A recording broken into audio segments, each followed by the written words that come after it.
December, 1941. I've always felt responsible for World War II. The first thing I remember liking that liked me back was food. I had a bad puberty. It lasted 17 years. I'm a high school graduate. I went to art school. My entrance exam was on a book of matches. I decided to move out of the house when I was 24. My mother still refers to this as the time I ran away from home. Eventually, I ran to Minneapolis, where it's cold, and I figured I'd keep better. Now I'm back in Manhattan. New York, this is your last chance.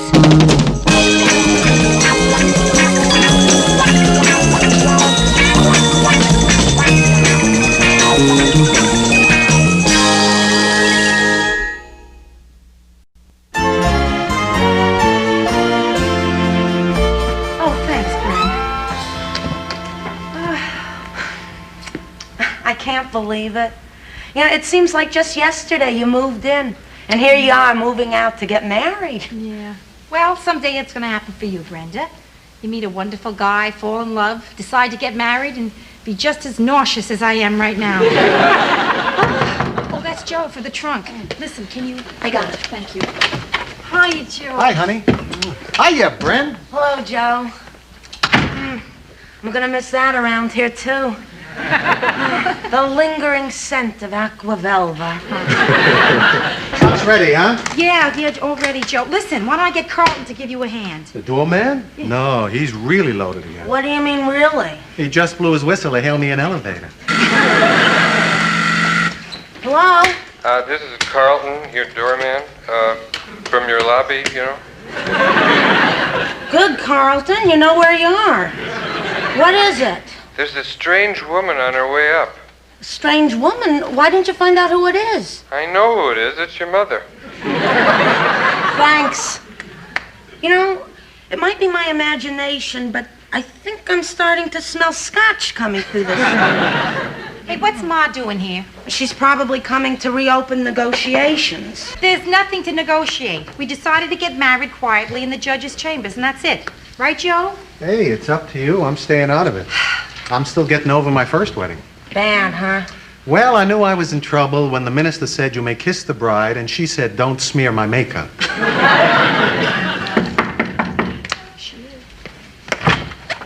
Hi, Ma.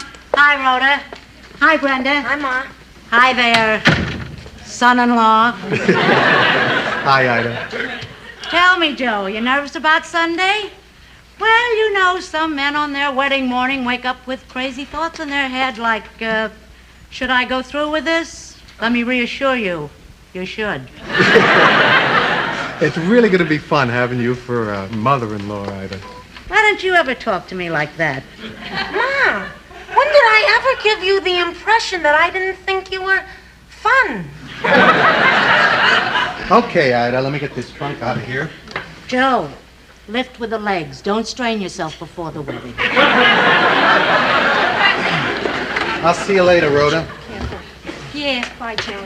Ro, I'm going to clean some of your stuff out of the bathroom for you. Oh, thanks, Brenda. That's great. Oh, Rhoda. What? To think that in 2 days, my firstborn will be married. Yeah. Where are you getting married again? I keep forgetting. Ma, we have been around on this a dozen times now. Now, just accept the fact that I am not having a big wedding. I mean, you'll save us both a lot of trouble if you just let me do this my own way, huh? You think this is for me? For me? Well, forget me. I'm not important. But what about your father? Think of his feelings. I know it doesn't matter to Pop. Doesn't matter to Pop. Well, let me tell you, little lady, that just the other day I heard that poor man say to your Aunt Rose, if Rhoda doesn't have a big wedding, there will be no living with Ida. Brenda, did you hear this? Do you believe this person? I'm going to be married in 48 hours, and she is still trying to change my wedding plans. I'm not trying to do anything. The situation here is that I've already done something. If nobody asks what, I still have a chance. Well, I certainly hope that nobody asks what, because what I've done would be very hard to tell you. Because it's huge. And only a mother would understand why I have done this. What? Done what? What? Sorry. Well, since you've asked, without actually clearing it with you, Rhoda, I have asked some people up to the apartment for a get-together on Sunday. Oh, before or after the wedding, Ma? During. Wait a minute. Let me get this, please. You have actually planned a wedding for me at your apartment, knowing that I don't want a big ceremony? What do you consider big? Anything over 12 people. I may have overstepped.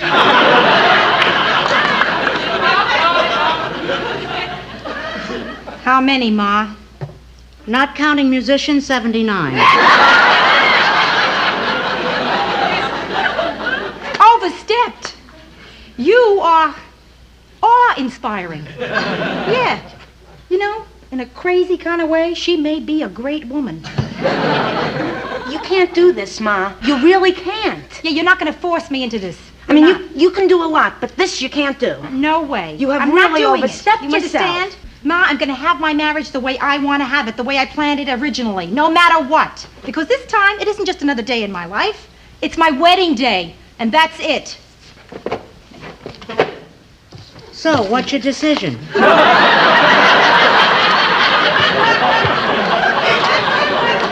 are we kidding, Rhoda? She's going to get you. How? Ma, I'm getting married the way I planned. Okay, Rhoda, you do what you have to do. I'll make the best of it. She's going to get you. Of course, I don't know what I'm going to do with those 79 people on the folding chairs facing the mantel. Not to mention Grandmother Morgenstern, who, when I called her at the home,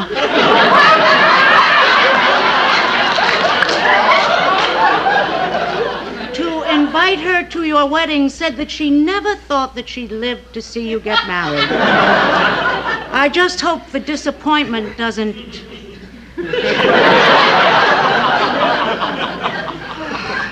She got you. Okay, Ma, okay. You win, you're still the champ. If it's all right with Joe, we will get married at your place. Whatever you want.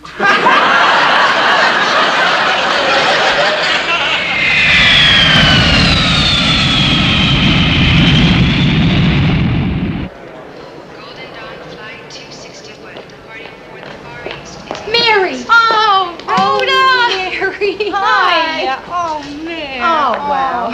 What happened to you? Oh, well- I thought you were coming in last night. I know. The Minneapolis airport was fogged in. I was there from 7 o'clock last night until 5 this morning. I must look awful. Yeah, you really do, kid.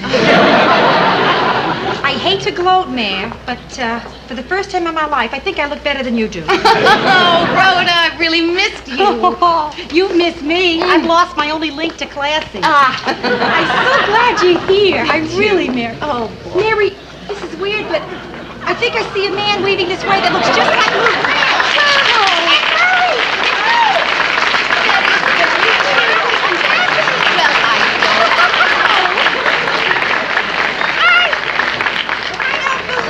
I don't believe this. Sorry we're late, Rhoda.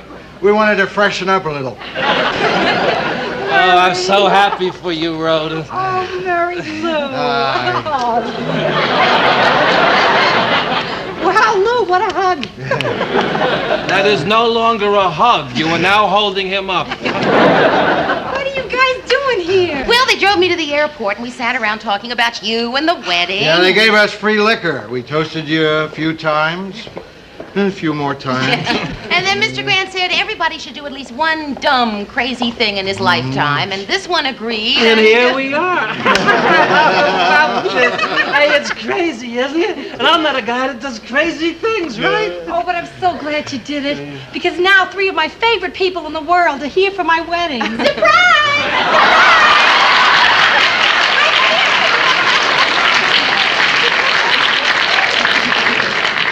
Well, 3 out of 4 ain't bad.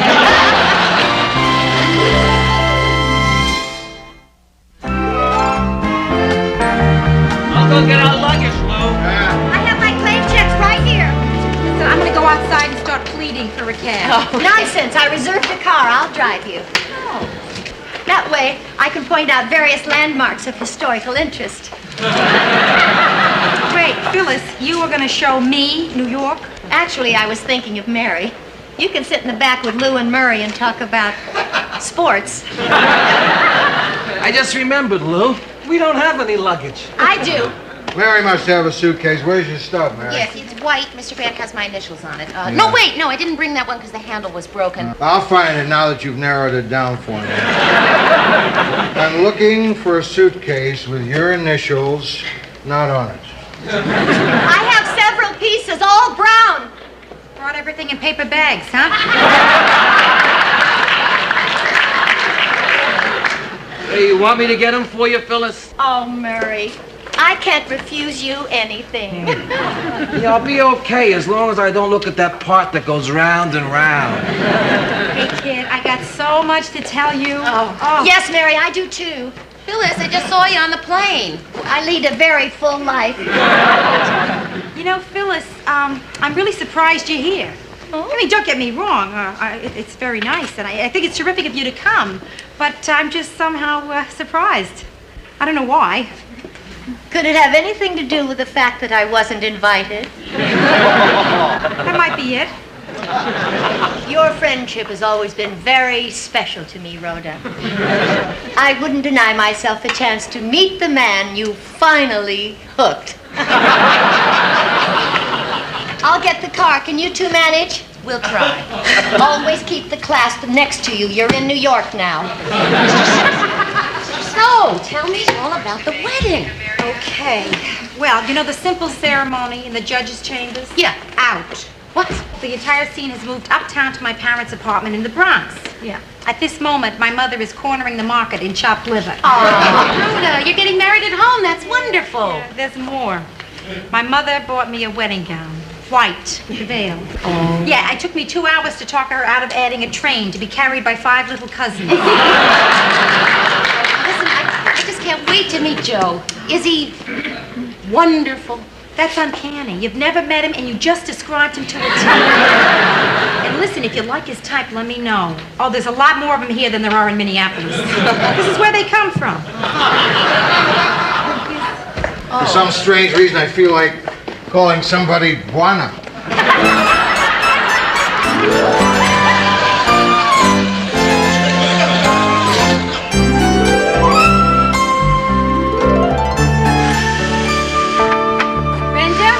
Brenda, we're here.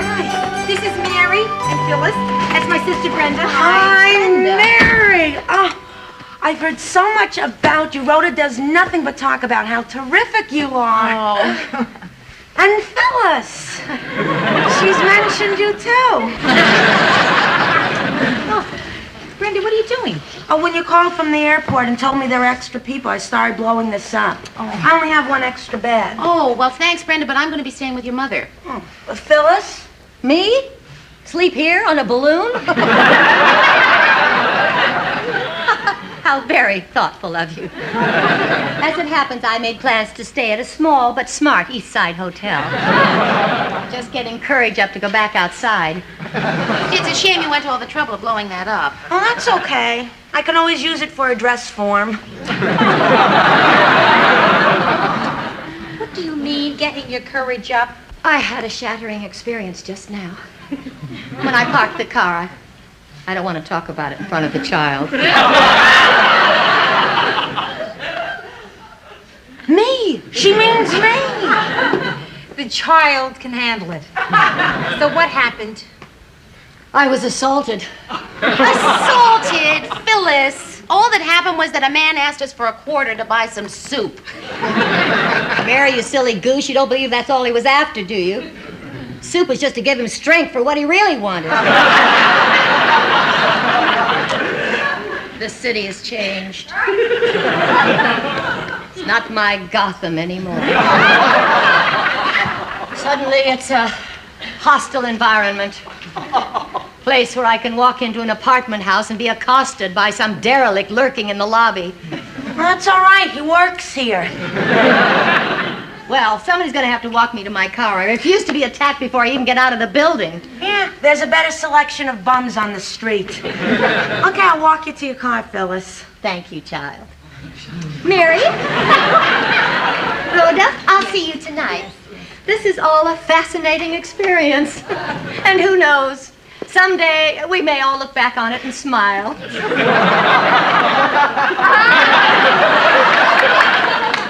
She's everything you said she was.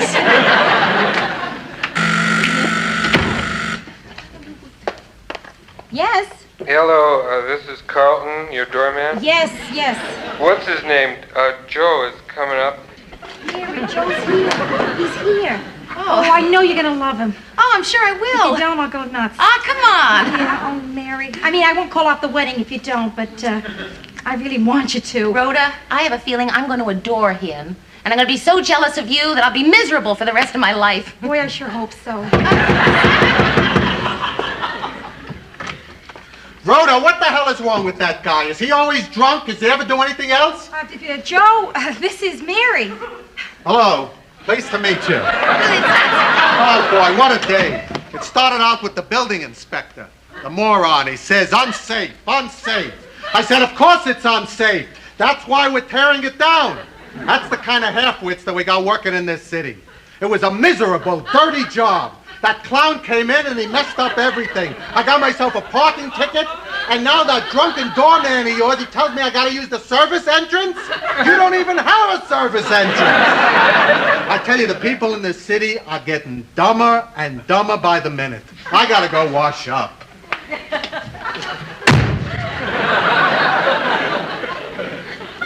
So what do you think? Oh, Rhoda. Terrific.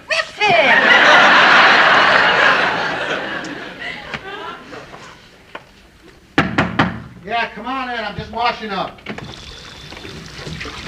Listen, Joe, I don't care what kind of a day you had at work. That is my very best friend in the world standing out there, and you just acted really cruddy. Well, what'd you expect me to do? Kiss a hand? No, but I thought at least you could be nice to her. Hey, considering how I feel, I was nice to her. I mean, what do you want me to do? Forget that I'm ticked off and do a whole social number?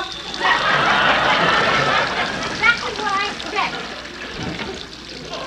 Mary! Yes. I didn't get a chance to say welcome to our fair city. Oh, and I didn't get a chance to say how truly wonderful it is to be here. You heard everything we said in the bathroom. Yeah, I sure did. Now, you understand. You're bugged all day on the job, and look, I'm really sorry. I'll be okay in about an hour. Hey, Joe. You're okay right now. It's really nice to meet you, Mary. It's nice to meet you, too.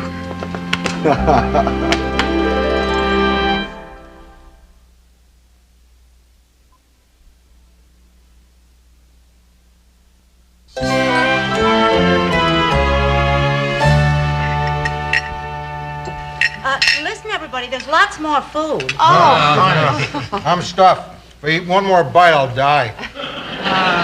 You're sweet to say that. Listen, it was at this point that Martin was going to propose a toast, but as you can see, my Rhoda and Joe aren't here yet. Who's Joe? The groom. Oh, yeah. They'll be here a little later. They didn't tell me the reason. They said it was important and I wouldn't understand. You don't know what they're doing, do you, Martin? No, sweetheart, I don't. Like I've been telling you all day and night, I don't know. Well, I don't know who's here and who isn't here. I'm having fun. I love Jewish food. We never thought of steak as Jewish. Brenda, do you know what Rhoda and Joe are doing that's so important? I can't tell. Can't tell. Well, it's okay, darling. You want some more cake? Yeah. Come on into the kitchen and we'll get it together. Mrs. Morgenstern, I know where they are, and I really don't think Rhoda would mind if I told. See, tonight's their last night before they get married, and their last chance to have a date. So tonight they're having their last date. Oh. Cute. Cute as hell.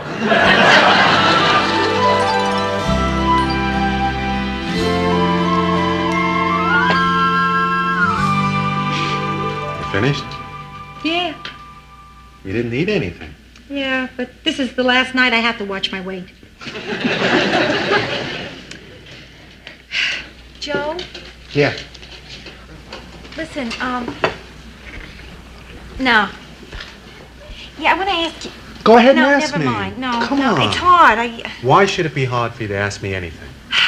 Joe, you'll never understand me till you learn to be insecure. Okay, I'll ask you. Joe, do you have any misgivings about tomorrow? I mean, any second thoughts? Why am I being subtle? Is there something in you screaming, how do I get out of this?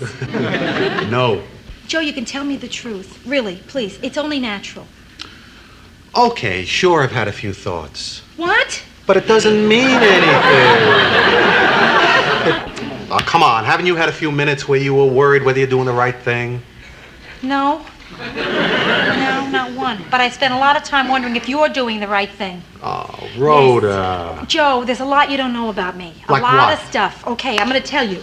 First off, I'm not easy to live with. I'm overly sensitive. You look at me cross-eyed, I go to pieces. So I love reassuring you. No, you won't know when it's happening. See, when I feel hurt, I do one of two things. I withdraw or attack. And the eating thing, Joe, sometimes I go 2 days straight talking of nothing but food. I'm boring. I'm a boring person, Joe. Not to mention my temper, or my mother, or the fact that I have no experience whatsoever living with a man. I mean, Joe, there's your life, Joe Gerard, stretching out in front of you. You're going to be living with a woman who is either crying or mad at somebody, or talking about food. One terrific life. Oh, I really must love you. I feel so sorry for you. Look, Rhoda, everything you just told me about yourself, I know. And well, you want to know a surprise? Sure, I know. You're going to say you love me for all those things. No. Some of those things are really a pain. And some of my things are a pain. But I have no choice here because I'm in love. And I've been around long enough not to try to change someone. So I just want to ask you one thing. Sure. What? If you could fix that thing where you attack, because that really scares me. Oh, Joe, I'll try, I swear. Believe me, I'm going to try. You're looking at somebody who's going to get E for effort in this marriage. Marriage. Yeah. This is my last night single. Mine, too. I was more single than most people. Hey, you know what would be an appropriate thing to do tonight? I mean, before we go up to see your mother? What? Just so we're ready to settle down, let's sow our last wild oats.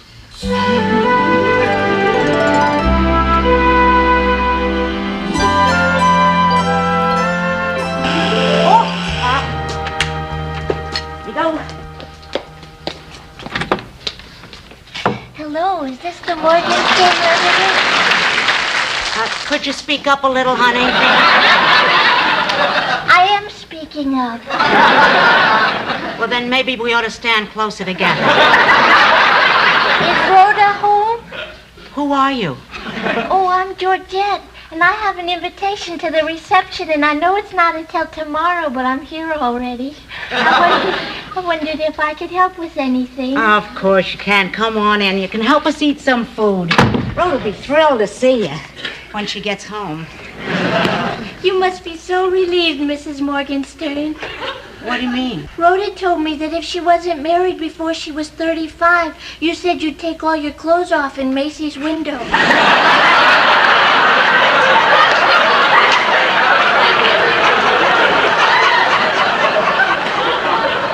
Lower your voice, honey. Everybody, Georgette, and vice versa. Yes. Hello. Hi. Please don't get up. This always happens. I tell them not to get up, but they always get up. Then I say that and they sit down. Georgette, why didn't you fly in with us? I wanted to drive. You drove all the way? Yes, and I had to ask a lot of directions, so I learned a lot about the people along the way. You can tell so much about people by driving through their state. Oh, like what? Wisconsin people are very patient. I got lost there 4 times, but they were very helpful. One of them gave me a piece of cheese. Illinois people are nice, except for some men at a truck stop who kept asking me, "What are you hauling, honey?" Ohio.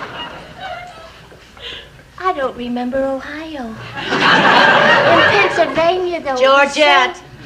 Yes, Phyllis? You know I love you, dear. But trust me, that is not an interesting story. Everybody, look who's here. Georgette! Hello. Oh, I'm so glad you're here. How are you? Terrific. Oh, good. When'd you get in? I just got in. Oh, boy. And did you fly? No, I drove. It was such an interesting trip.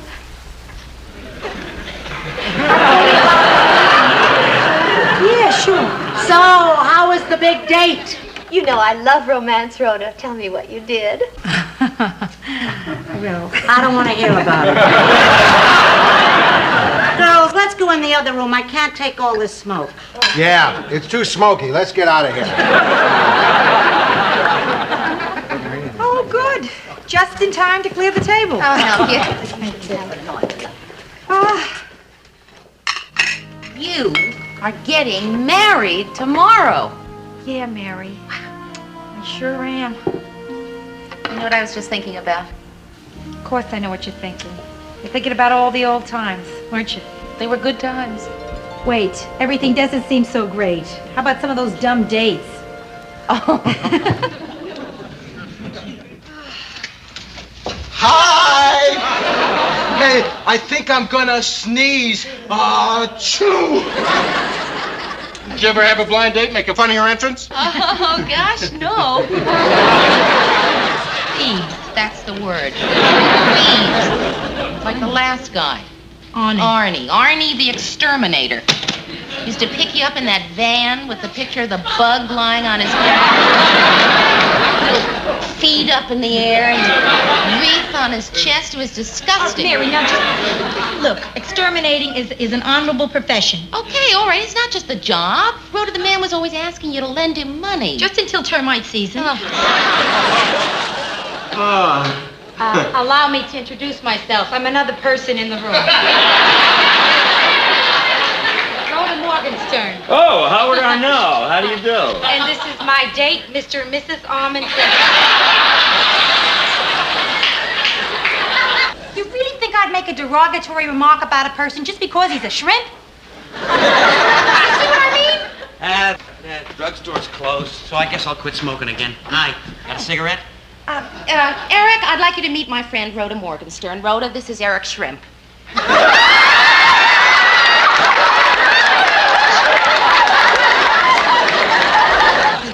Phyllis, Ben and I aren't getting married. He's not my type. What do you mean he's not your type? He is witty. He is attractive. He's successful. He's single. He's gay.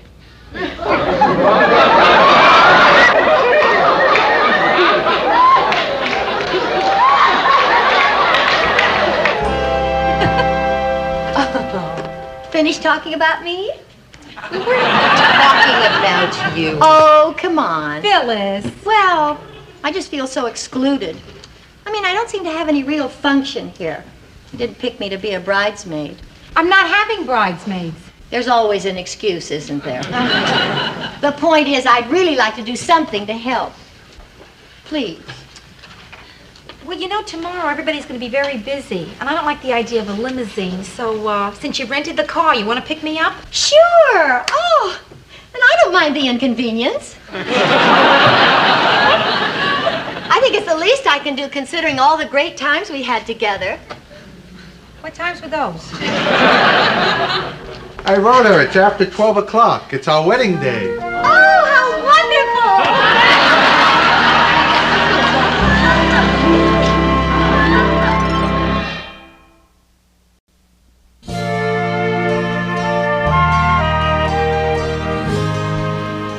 I'm so nervous. Well, you please relax? Come on, stop worrying. It's just a wedding. Oh, sure. And Sarah Lee is just a cheesecake. There you go. You look beautiful, Brenda. Just like a painting. Oh, yeah. I can even see the little numbers. Oh, Ro, I have something for you. Oh, what? Your first wedding gift. Oh. I found it in a secondhand bookstore. A discreet marriage manual for the demure young woman. When was this published? 1900. Oh, I can tell it's old. They only list one erogenous zone. And it's not even a good one. Wonderful, thank you. Hello, Ma. Oh, hi, Mary. I thought it was... Oh, sure, put my mother on. Probably too shaky to work the dial. Hello, Ma. Yeah, you want to talk to Rhoda? All right, Mrs. Rhoda. She's making nervous jokes. Hello, Ma. God bless you, too. Oh, I thought I'd wear the white dress. You know, the long one with the... Now, Ma, please. I mean, how hard is it to get into a dress, huh? So what if I send Brenda up there to help you get into it? Well, listen, everybody's going to be looking at you anyway. Well, I figure somebody jumps up on a chair and hollers, whoopee, they're going to attract some attention. Okay. No problem. Because if I need any last-minute stuff, Phyllis can help me out when she picks me up. Yeah. Now, Ma, please. Okay. Brenda, I'm telling you that dress is gorgeous. Well, it's got a lot of miles on it. This is its 5th wedding. And if it hears your next one more time, it's going to throw up. Listen, I'm glad you're already dressed. You gotta go uptown to the Bronx and help Ma get ready. She's been ready for 30 years. True. But okay, Ro. All right, good.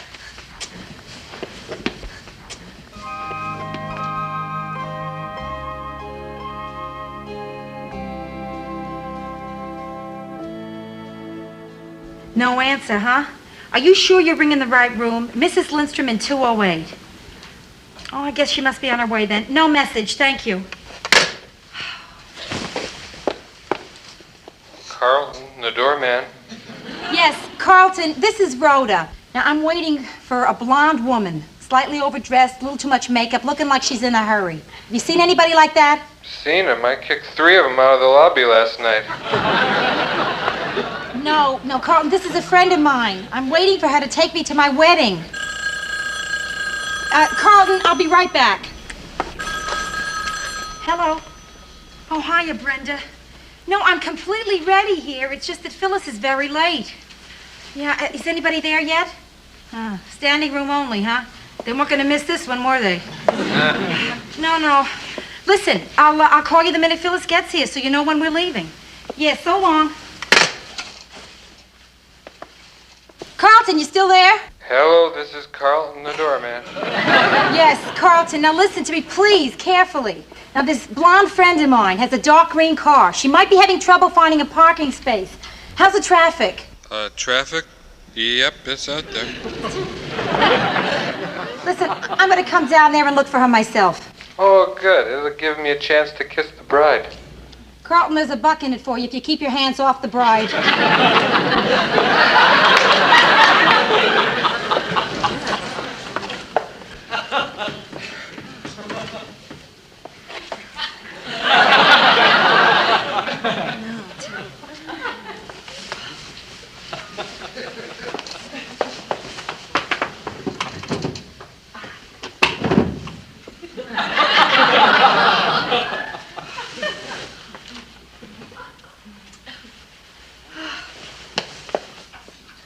Son of a gun.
Mary? Yes. Excuse me.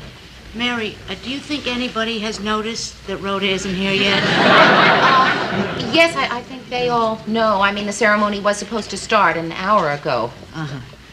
No, they don't know. I've done too good a job of distracting them, and I have to keep it up. This is Rhoda's best friend, Mary Richards. Mary, this is Joe's mother. Ma, you already introduced them. 4 times. It's good meeting you again, Mary. Thank you. Mrs. Morgenstern, we are all a little aware that Rhoda and Phyllis are a tiny bit late, but I'm sure they'll be here any minute, and I really don't think you have anything to worry about. Mary, you've always been like a daughter to me. So shut up. Phyllis!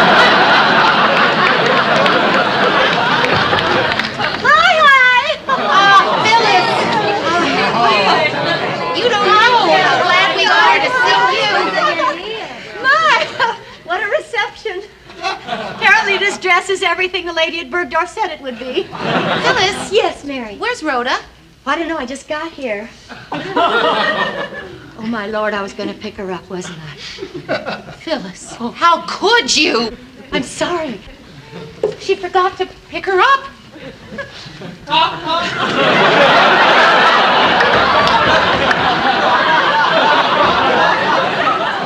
Ida, dear, you can't imagine how sorry I am, but it just completely slipped my mind.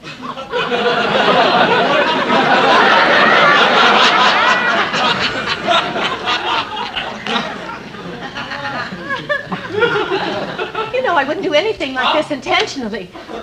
Anyway, Rhoda's such a clever, resourceful girl. I just know somehow she'll get here and everything will be just fine and we'll all end up laughing about it later, don't you think? I'll kill you.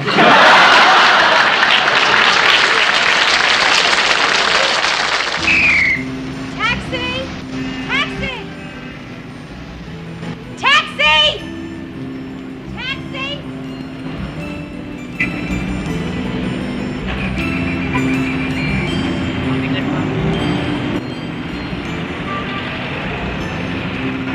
Hey, taxi!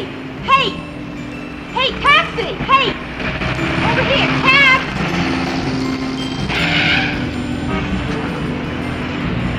Hey, out of the street, sister!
Well, I just guess I owe you all an apology. All right, I should have picked her up. It was my fault for forgetting. Well, you know me, Mary, old scatterbrained Phyllis. Lou, you understand. I had so much on my mind. You know how trying it can be to properly coordinate your accessories. Murray, darling, you, of all people, understand how contrite I am. And if a person is really contrite... Joe, I'm so sorry. Grandma, I'm so sorry. I'm so sorry, Grandma. We haven't had the pleasure of meeting yet, but please forgive me. Oh, my heavens. Won't somebody please forgive me? I forgive you. Thank you. You're welcome. Thank you. But if I were you, I'd get my tail out of here before they...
Rhoda! Oh, where are you? Oh, down in the lobby, of course. Where else? Oh, Rhoda, I'm so glad you're here. Mom was freaking. She was getting ready to have me stand in for you. Yeah, she's here. Hold on just a minute. Phyllis, Rhoda wants to talk to you. Real bad. Mary, why don't you talk to her? Phyllis won't come to the phone, Rhoda. Yeah, sure. What do you want me to tell her? Rhoda, I come from a small town in the Midwest. I can't say that. I'm from the Bronx. I can't. Go. Uh-huh. Sure. Rhoda. Never mind, Brenda. I'll tell Phyllis myself at the reception. Mary, you can't blame me. You know what she put me through? Well, you know, Phyllis, she was just... Don't defend her, I Mary. wouldn't do that. No. Would you believe I took the subway? The subway, Mary. There was this one weirdo tried to write graffiti on me. Well, listen here. The dress is shot. No, it's not. I'll never be able to wear it again. Listen, you look terrific. Oh, Considering. Even not considering. You look great. How's Joe taking this? It's incredible. He's the calmest one up there. Oh, no. If he's calm, he's really bugged. It's like the drums stopping just before the Indians attack. Rhoda, are you... Well, I'm very optimistic about this whole thing. Pop, I'm all right. She's going to be just fine. Oh, sure. Listen, there's just a couple of last-minute details. The accordionist, he wants to know if you want him to play Because, The Wedding March, or Lady of Spain. Okay, listen, I'm going upstairs. Oh, all of a sudden, I'm jelly. I would think of food, right? Rhoda. I know, kid. I love you, too. Okay, just, buzz the thing when you're ready. Right. One if by elevator and two if by stairs. Okay. You know, honey, your mother and I were talking last night. Yeah. You know, the kind of conversation you have at 4 a.m. when your mother nudges me and says, Martin, is my crying making it hard for you to sleep? Well, you were a little emotional, what with you getting married and everything. Well, we felt frustrated, honey. I don't know, we were so anxious to let you know what our feelings were. Pop, you don't have to say a word. Well, so your mother decided it would solve everything if just before the ceremony, I said something terrific to you. Okay, go ahead. I don't have anything. I don't know, I was hoping at the last minute something would hit me, but No, it hasn't. Pop, listen, I know how you feel. You don't have to say anything, really. And it's sweet of you to be worrying about it. No, honey, I have to come up with something. It's a father's duty. Fathers. Fathers, you come home late from work. Kids are all asleep. You never get a chance to see them enough. By the time they're old enough to stay up late so you can see them, they don't want to stay home. And then comes the time when you can't stay up late enough to see them when they come home. So, Rhoda, I just want to say, it's good to see you. Come on, let's go. One lift by elevator.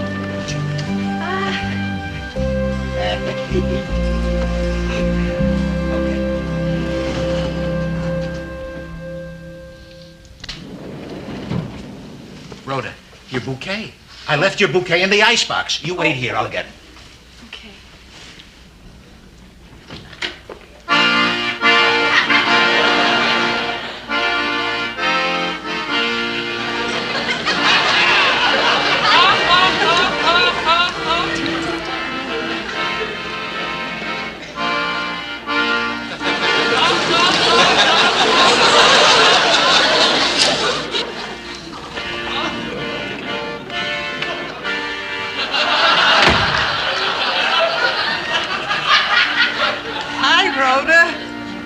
What's new? Nothing much. Same here.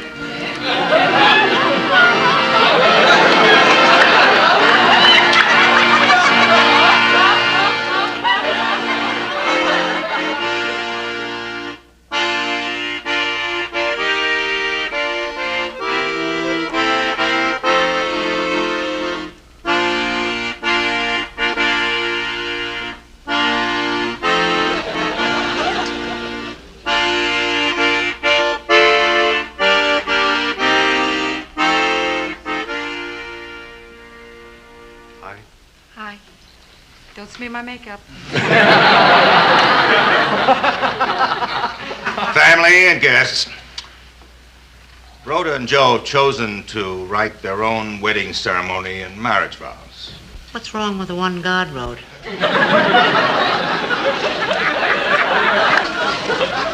We're here today to witness the marriage of Rhoda Morgenstern and Joseph Gerard, who didn't want to take up too much of your time. They just wanted me to say this.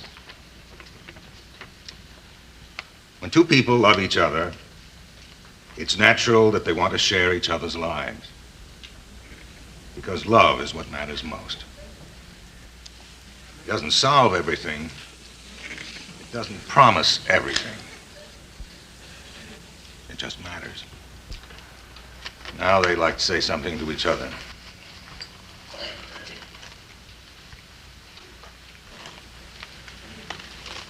Rhoda, let me tell you, nobody in the world is happier than I am right now.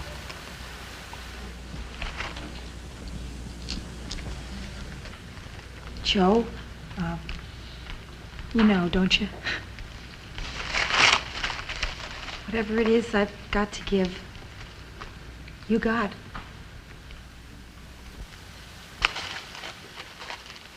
Do you promise to stay together, to grow together, and to trust each other, as long as you both shall love?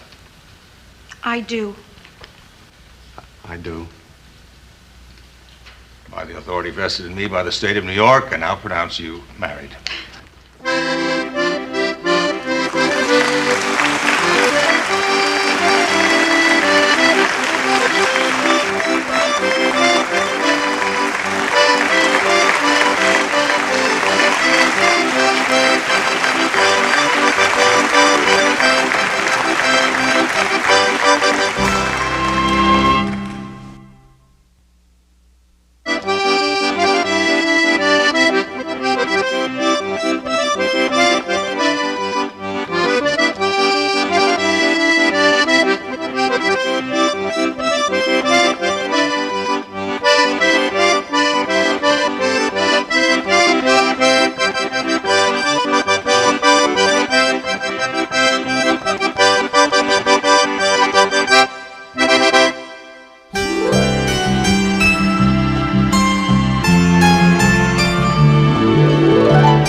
Bronx, New York, in December 1941. I've always felt responsible for World War II. The first thing I remember liking that liked me back was food.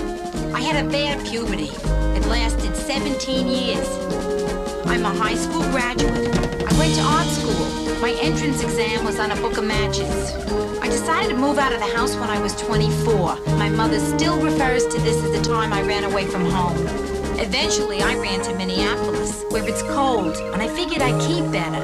Now I'm back in Manhattan. New York, this is your last chance.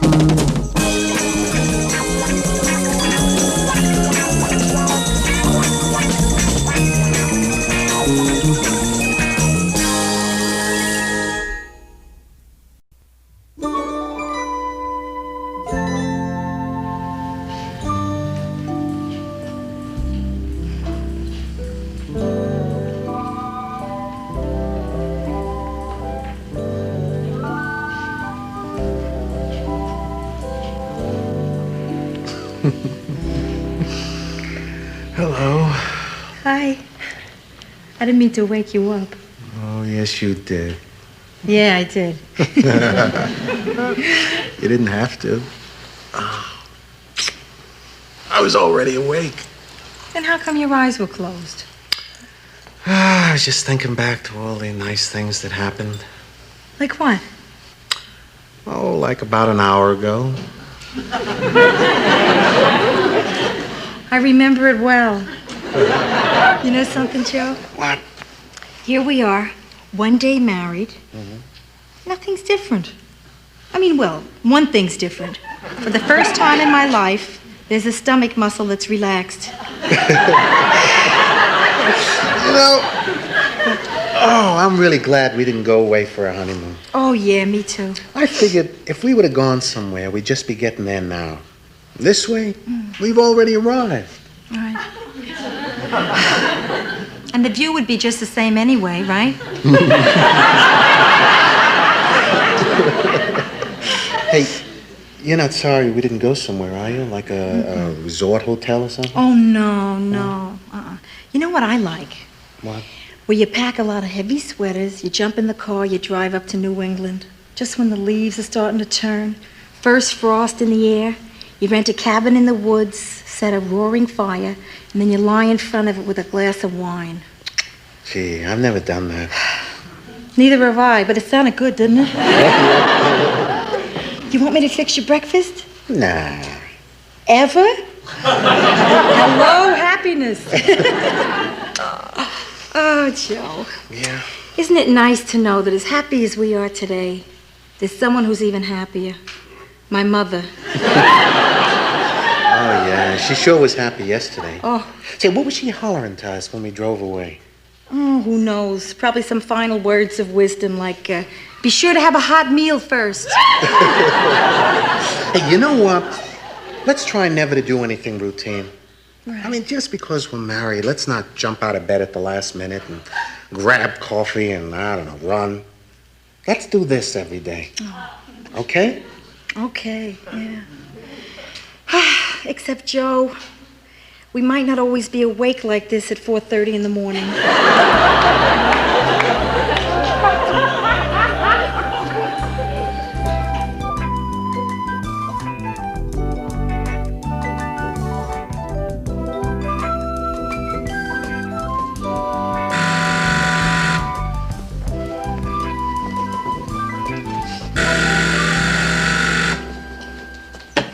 Yes, Carlton? Yes, this is Carlton, your doorman. I thought I'd tell you, your sister, you know the one who's been out all night? Well, she finally got home. She's on her way up. Carlton, I hate to spoil your gossip, but she got married yesterday. She doesn't live here anymore. Oh. Then I guess my hottest item is that they're hiding a puppy in 5E.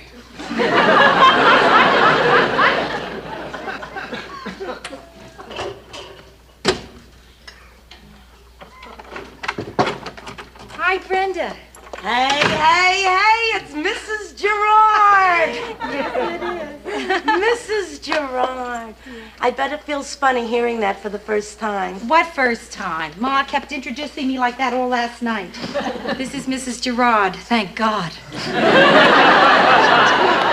Hey, what are you doing here so early the morning after your wedding? Even I'm exhausted. The thing is, we left at 7 o'clock. How late did you stay? Oh, we left a lot later. Yeah? So tell me everything that happened after we left. Oh, everybody said you look beautiful. And everybody said I look beautiful. You did? Yes. And Pop had a few drinks and asked people to guess what the wedding cost. No. And Ma had a few drinks and told them. You know, the last thing I remember was all our aunts walking into the sunrise, each one carrying a centerpiece. Perfect. Wedding. Just terrific. Yeah. Really. Even Nick said so, and he's been to a lot of them. Nick, who's that? Yeah, the accordion player, Nick Lobo. Oh, yeah. Gina, I never got involved with anyone so fast in my life. How involved did you get? Well, I can almost play Lady of Spain.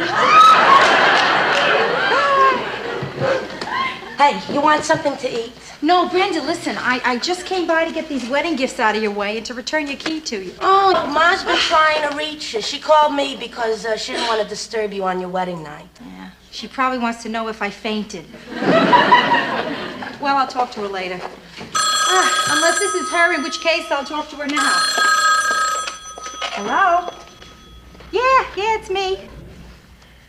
No, Ma, there's nothing wrong with the marriage. I just dropped by to see Brenda.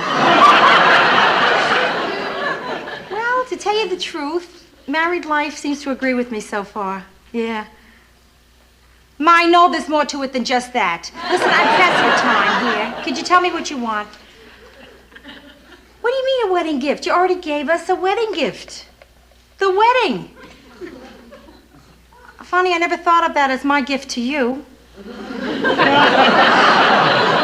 Yeah, okay, well, all right, Ma, tonight, all right, you could come over after dinner, I suppose. But I don't know what time we'll finish. Good thinking, Ma. If you come over for dinner, that means you'll finish with us. Yes, I see you at 7:30. The champ. Joe, I know someone gave us wine glasses. Now, they gotta be here someplace. Hey, who gave us the fondue set? Who didn't? Joe, I gotta tell you, you're being such a good sport not to complain about my folks coming over tonight. Oh, it's okay. After all, we've been married a whole day. I can understand how you can miss your mother. Very funny. Oh, Rhoda. Tell me, any news yet from the store?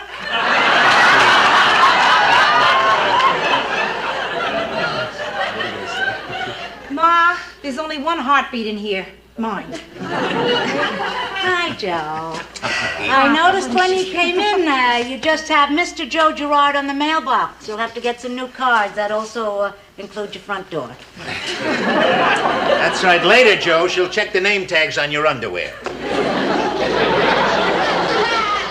Wedding dress. Ma, are you sure you don't want me to get that bronzed? Hey, you know, it's great that you're both here. Well, I'm sure you mean that, Joe, and we'll get out of here as soon as we can. Oh, come on, please, sit down. Can I fix anybody a drink? Ida, what do you think? No, thanks. Dulls the taste buds. Ma, what we're having for dinner, you don't want taste buds. Yeah, well, what speciality did you make for your hubby's first dinner? Well, hubby was late. I got tied up, so I stopped at Chicken Dandy and got a barrel of assorted parts. Which parts? I got 2 of everything. Sounds like fun. We'll get some toothpicks, build our own chicken. I suppose you told Joe why we're here. Yeah, and Ida, it's sweet of you, but you really didn't have to get us a wedding gift. No, Joe, this is something we've been wanting to do for a long time. A very long time. An incredibly long time. You know, Rhoda probably doesn't know this, but when she was a little girl, ever since then, we've been putting a little something away each month to buy her a wedding gift. Yeah, if she'd gotten married at a normal time, she would have gotten just a nice, ordinary gift. But now... Now, wait, here comes the main event, ladies and gentlemen. We're going to see Rhoda and Joe. Something to both of you from both of us. Thank you. That That's is beautiful. so sweet, isn't it? That's Thank really you, nice. folks, Thank you. honestly. Just what I wanted. Not a fondue set. Come on, open it up. The top comes off, honey. I can't get it. There we go. That's your honeymoon. Hey, Joe, look. 2 tickets for a cruise. 10 days to the Caribbean. Yeah, 5 days each way. You know, that's what we did on our first anniversary. Tell me, what do you think about it, huh? The cruise, Ma? I think it's the loveliest thought. We both appreciate it, right, Joe? yeah. We Beautiful. really do, thank you. But I gotta be honest, we were planning sort of a different kind of honeymoon. One where we could just be alone. You know, the 2 of us. Well, I mean, what better place to be alone? On an ocean. You don't even have to come out of your cabin. Yeah, I guess maybe. No, it sounds great, babe. Yeah? Yeah, moonlit nights at sea. You know, fresh air, sunshine. Oh, listen, Rhoda, you're going to love this cruise. As a matter of fact, we loved it so much we took it again last year on our 35th anniversary. That's right. You are going to have a ball. I mean, the food is simply great. Oh, that's wonderful. Yeah, and the people are wonderful. I mean, they're really wonderful people. Well, that's great. Real hip people. Just like us.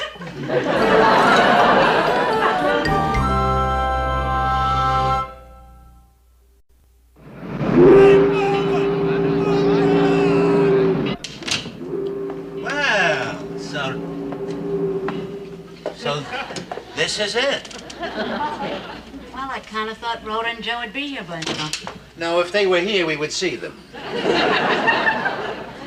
See, I hope the kids are going to like it, Ida.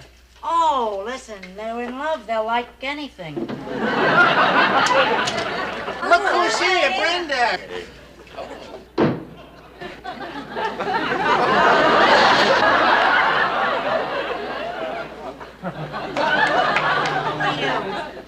Ma, Pop, this is Nick Lobo. Nick, my folks. Hey. That's right, the accordion player from Rhoda's wedding here. Hey, right. Didn't we pay you? Martin paid you. Ma, he's my date.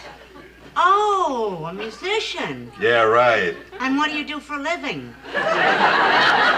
When's Rhoda getting here? Well, any minute now. Yeah. What do you think, huh? Yeah, what do you think? Do you think she'll be disappointed, Brenda? I mean, maybe she was expecting more, huh? Well, there's an easy way to find out. Whenever she's trying to hide something, she always covers her mouth and talks through her hand. It's a nervous thing she does. Everybody in our family has a nervous thing they do.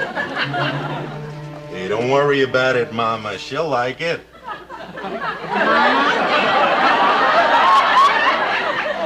Why are you calling me Mama? Hey, all mamas are alike, right? I mean, what's wrong with me calling you Mama? I didn't give birth to you.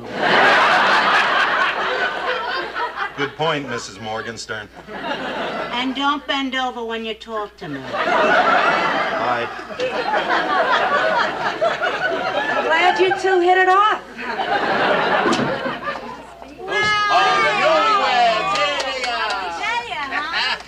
What do you think? Isn't there something, huh?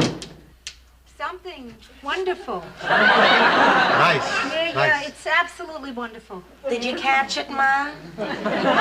Okay. Listen. It may seem a little small now, but when we leave, it gets larger. Listen, relax. Don't you worry. A honeymoon doesn't take up that much room.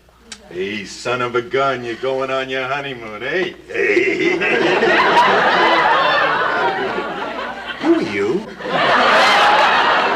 Hey, Joe, that's Nick. Nick Lobo from the wedding. He's the accordion player. Right. Oh, yeah. You were very nimble. Hey, yeah, you must have been watching my left hand, huh? I'm watching it right now.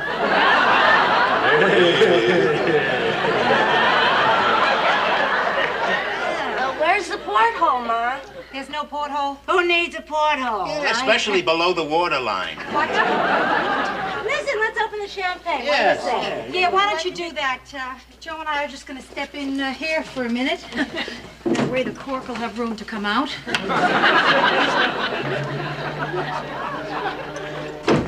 Hey, Joe. Listen, you gotta help me. We must think of a kind, understanding, sensitive way to tell my mother I'm going to jump ship. We're gonna make it. Joe, it's terrible. Did you see those bunks? They're like twin torpedo tubes. I mean, even that floor isn't king-sized. Hey, once we're out at sea, it's gonna be fine. I mean, how much time we gotta spend in that room anyway? It's our honeymoon. Oh, yeah. Can you imagine 10 days cooped up in this place? Joe, are we standing in the shower or does the closet have a drain? No, this is a combination bathroom, closet, and wet bar. Where am I going to dry my pantyhose? I'll have to run them up with the flag. Come on, you two. The champagne is getting warm. Hey, come on. We're gonna have a great trip. Oh, Joe, you're so good. Maybe we can get together again after the honeymoon. Well, let's grab a glass and have a drink here. Oh, thank you. That's it. Come on, everybody. All right? Here's a toast. Here's to a great cruise. Right. Huh? There you are. Right. And it's going to be a wonderful, wonderful party. Right. Mama?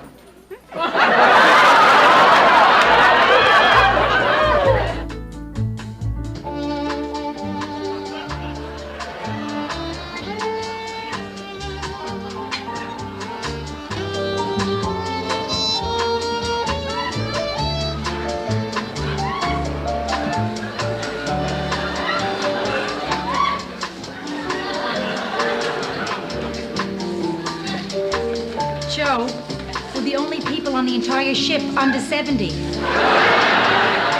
Yeah, it's like Sun City with life preservers. Hey, Joe, look. What? The ocean. I knew it was out there someplace. Hey, what do you say, kid? You want to shake a leg? Huh? Yeah, maybe it'll bring my circulation back. Ah, it won't be so bad if we just use the cabin to sleep in. Yeah, okay. Tonight will be your turn. It's a great way to start a marriage. After 10 nights in there won't be anything we don't know about each other. This is true. Okay, ladies and gentlemen, it's time to change partners. May I have this dance? Oh, yeah, certainly. I'll try to bring her back in good condition. I'd appreciate that. I just got her. I guess it's just you and me, partner. Joe, you behave yourself here. Now, you let me know when you get tired. By the way, my name is Fosner. Hi, I'm Rhoda Morgenstern. Rhoda Gerard. Just an old reflex. Oh. Do you play shuffleboard? No, I don't. Oh, that's all right. I'll teach you. Tomorrow afternoon, right after your nap. Nap. Fine, I'll be sure to set the alarm.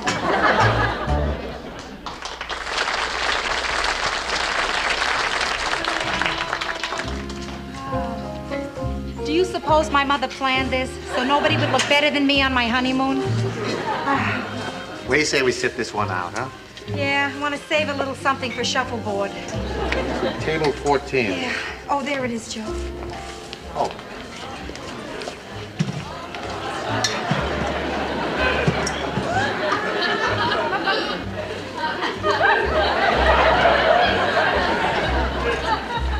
Gee, I wonder if he's here with somebody. I wonder if he's here. Are we in Puerto Rico yet? No, afraid not.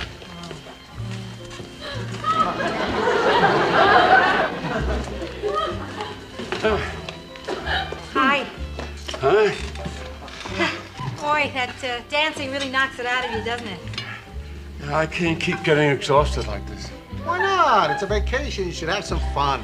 This isn't a vacation. This is the hardest job I've ever had. I'm the doctor of the ship.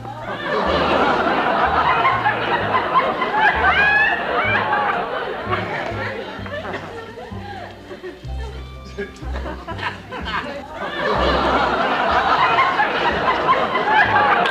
seems to be okay. When I see somebody sleeping around here, I take their pulse. It's okay, a little slow, but he's still sleeping. Attention, Dr. Derwin. Dr. Derwin, you're wanted on D-Deck Cabin 3 and A-Deck Cabin 6, and could you please hurry? I ought to paint a red cross on the side of this tub. If we're gonna get sick, we better do it in a hurry. That doctor doesn't look too frisky. Well, my little dancing partner. Hi, Mr. Fosner. How nice you're sitting with us. Mrs. Fosner? Are you celebrating an anniversary? They do big things about anniversaries aboard ship. Oh, no. Don't tell me you're on your honeymoon. Yeah, we are, Mr. and Mrs. Fosner, but we'd really like to keep it quiet. Hey, good evening, ladies and Geritol. And with this group, there must be plenty of it. Only kidding. Hey. How you doing? Nice to see you up and around. I want to give a special welcome to the Tri-State Senior Citizens Association, who are with us for their annual get-together here, ladies and gentlemen.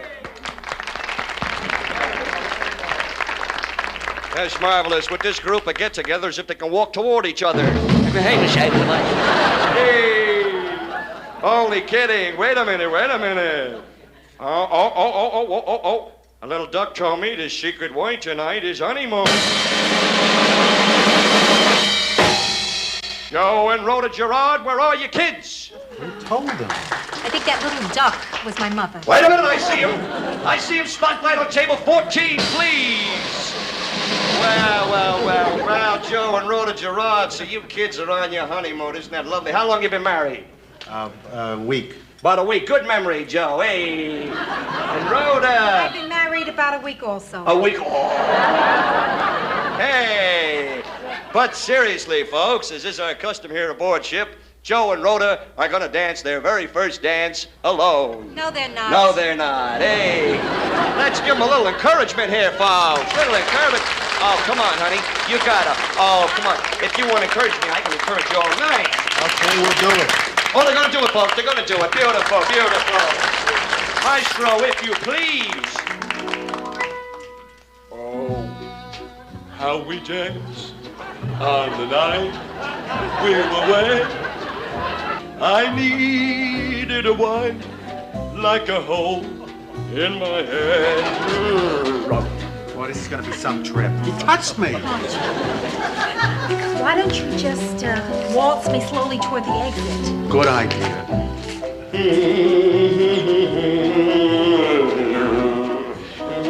Any last words, kids? I pray your cord doesn't reach to our cabin. Only kidding. Nice to see you, darling. You're beautiful. La.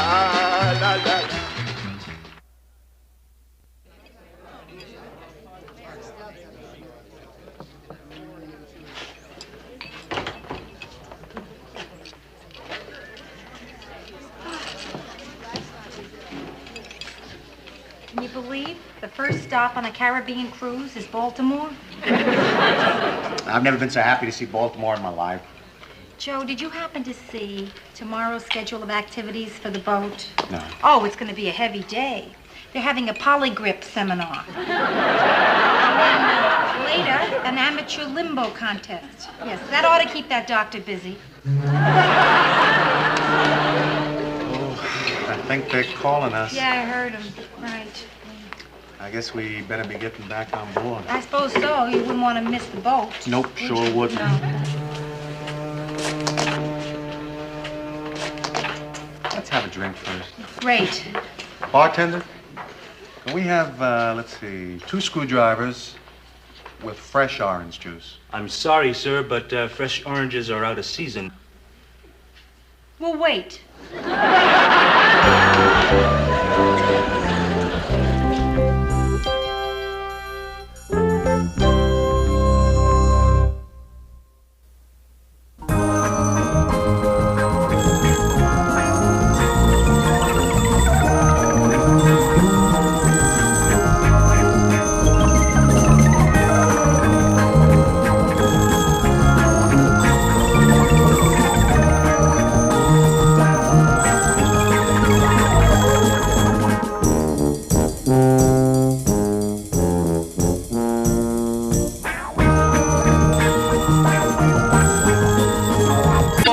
December, 1941.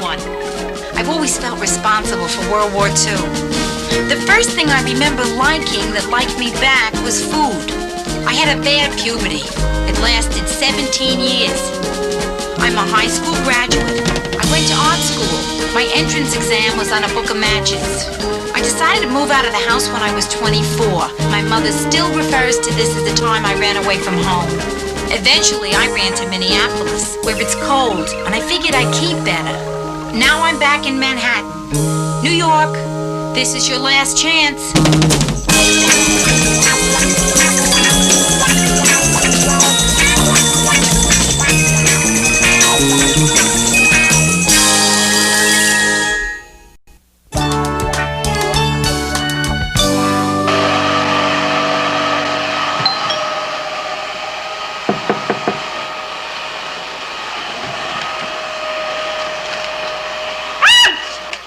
Don't shoot. Not a burglar. If you're not a burglar, what right have you got to break in like that? I'm Jill. I'm a friend of Joe's. Look, I'm sorry I scared you. Scared me? I'm a New Yorker. I'm scared of everything. Where'd you get a key? Same place you did. Joe gave it to me. Well, Joe didn't give me a key. Then how'd you get in here? I married my way in. I'm Rhoda Morgenstern Gerard, which replaces Jean-Pierre Romand as my favorite name to say. Well, what do you know? So Joe got married. Yeah, he did. Why? You surprised? Yeah. Oh, yeah, why is that? Well, you're not exactly the kind of girl I expected Joe to marry. Oh, who'd you expect? Me. Well, listen, how long did you two, go together? Well, 3 months till I moved to San Francisco. You mean he gave you a key after only 3 months? Well, actually, it was 1 month and then the key. Excuse me, when was this? Last summer. Oh, well, the summer. Well, listen, I mean, as long as you're married and everything, there's really no point in my sticking around here, so why don't I just get my stuff and split, huh? No, wait, listen. Why don't you stick around, Jill? I mean, have a drink. Joe will be home soon. What, are you kidding?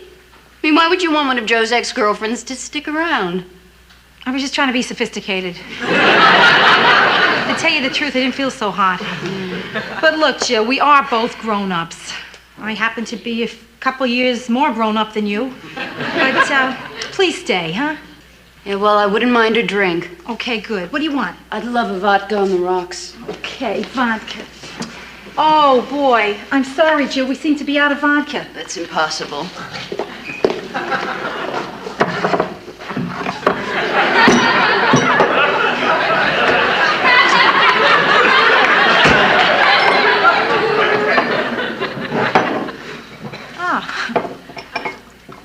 Do you know where the floor wax is?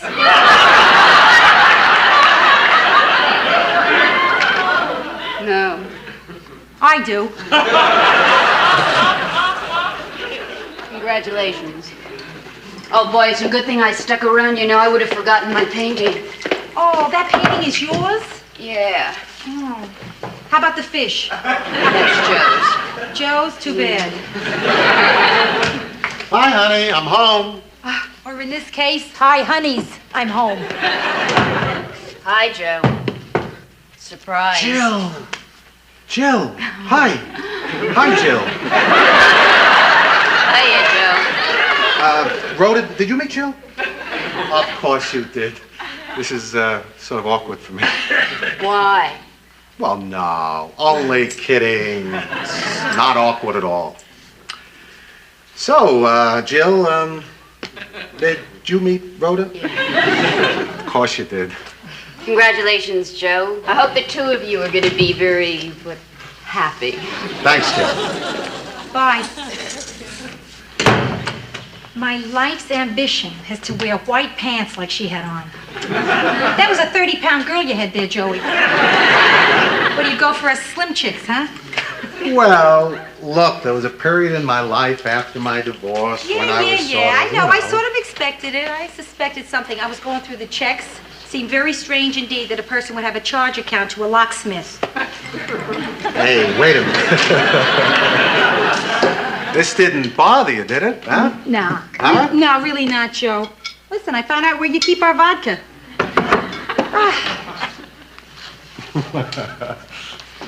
Joe, ever think about moving to a bigger place? Oh, come on. You're just bothered by an old girlfriend there. No, I'm not. I swear, that's not just it. I mean, it does bother me a little, I'll admit it. Because actually, this place, I don't know, doesn't feel like our place. It feels like your place. A little like her place. Rhoda, look, aside from the fact that we didn't move here yesterday together, what is wrong with this place? Okay, all right. There's no bedroom. We have a bedroom, we just don't have any walls around it. Joe, all my life I wanted a separate bedroom. Really. I mean, the last time I had a room of my own was when I was in an incubator. Rhoda, you have to be realistic. I mean to say, it's tough enough to get a good apartment. If we ever did find one, it would cost twice as much as this place costs. But what if I can't find it, huh? Why don't I just tell Brenda, a couple of other people, to keep their eyes open for us, okay? What do you say? Well, it would have to be a fantastic place to get me to move out of here. Joe, why should I have any trouble finding us a fantastic place? You simply open the paper and turn to fantastic. Well, look, we can't afford it much more than we're paying right now, you know. Here we have it, Joe. Fantastic and cheap, huh? Fantastic and cheap 3 bedrooms. Fantastic and cheap 4 bedrooms.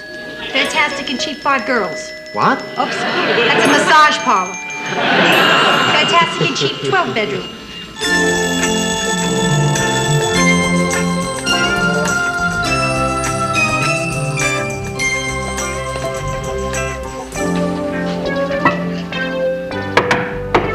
Rhoda! Yeah? I thought you'd never get here. My lunch hour is almost over. I'm sorry, Bryn. Ro, I got great news. Yeah. 9E is available. 9E is available. What is that, an apartment? Here in this building. Brenda, that's great. What's it like? I hear it's got a huge living room, oak floors, a fantastic bedroom, a fireplace, a sunken tub, a terrace with a view of the city. It's terrific. Great. When are Hugh Hefner and the bunnies moving out? Are you kidding, Bryn? I mean, we can't afford anything like that. $310. How come there's no sign out in front? Nobody knows about it. Carlton tipped me off. Wait, was he drinking at the time? Yeah. Then it must be true. That was really sweet of Carlton to tell you.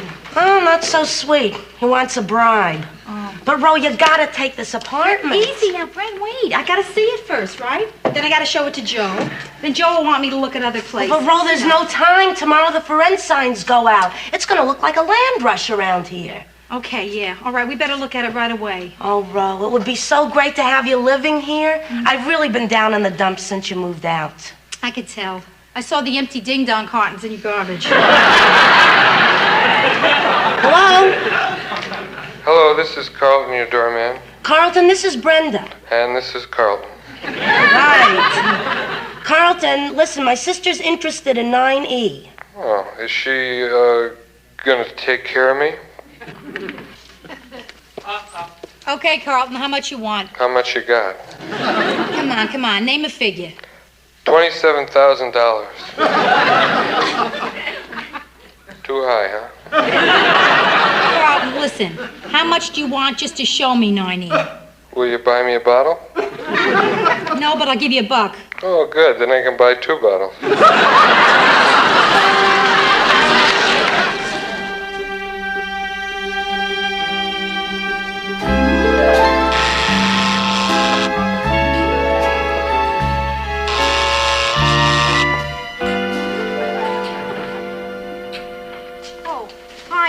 Carlton, the doorman, sent us.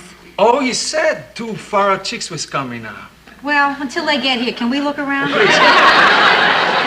Come in.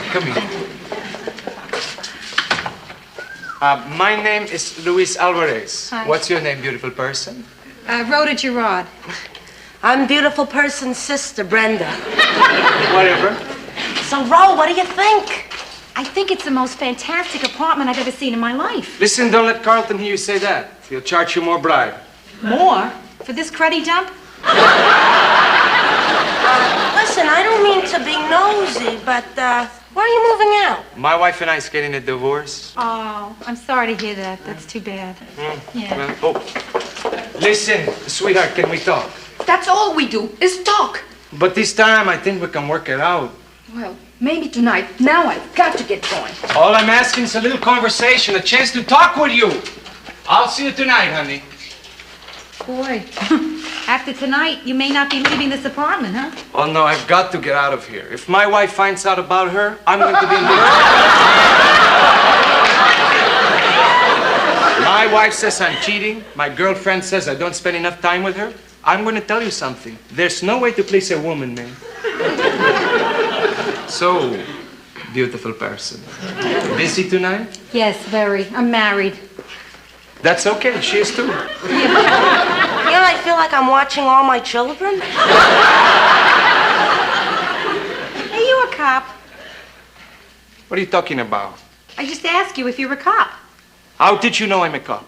I'm an undercover cop. My life depends on nobody knows I'm a cop. I can see the suntan mark from your shoulder holster. You know something? You're right. I'm glad you tell me this. You know why? Because one of my best disguises is I dress like a woman. I must make a mental note. From now on, no more peasant blouses. Listen, you girls can stay here. Look around if you want. I have to go out on duty. Now, what are you disguised as now? Tonight, I'm disguised as good-looking Puerto Rican. Well, there's a man who enjoys his work. Are you kidding? I love my work. I love my work. When a poor deprived person like me, who never went to high school, can go out and are some of the finest people in this town, you know you're in a fantastic country. You like my place? It's, okay. Don't steal nothing.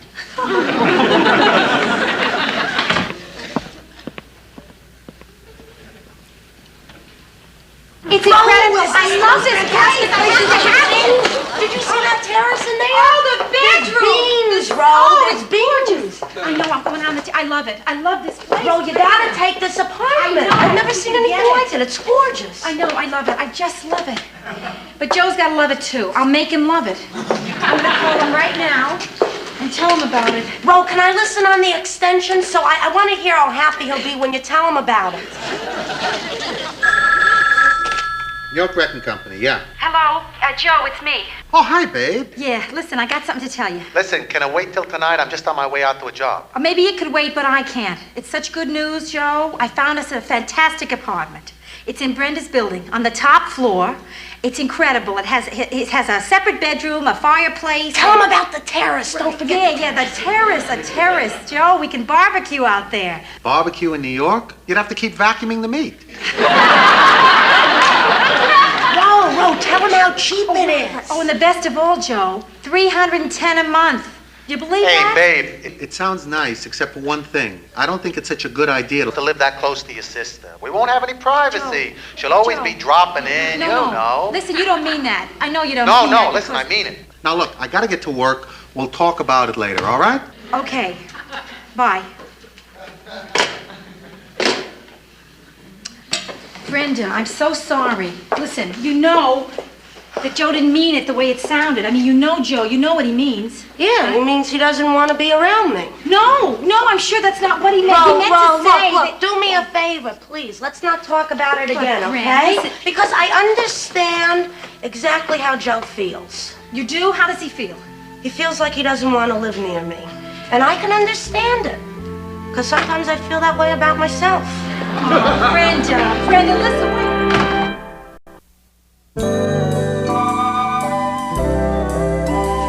You remember today on the telephone when you said you didn't want to live in the same building as Brenda? Uh-huh. Well, Brenda was listening on the extension.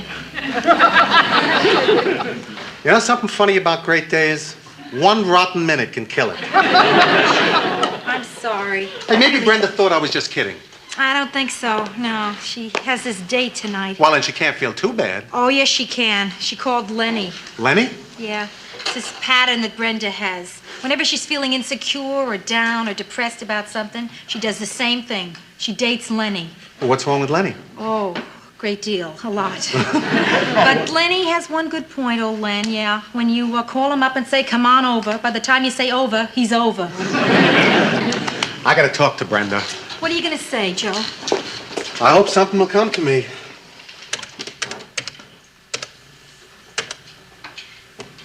Nothing's coming. I better go see Anna.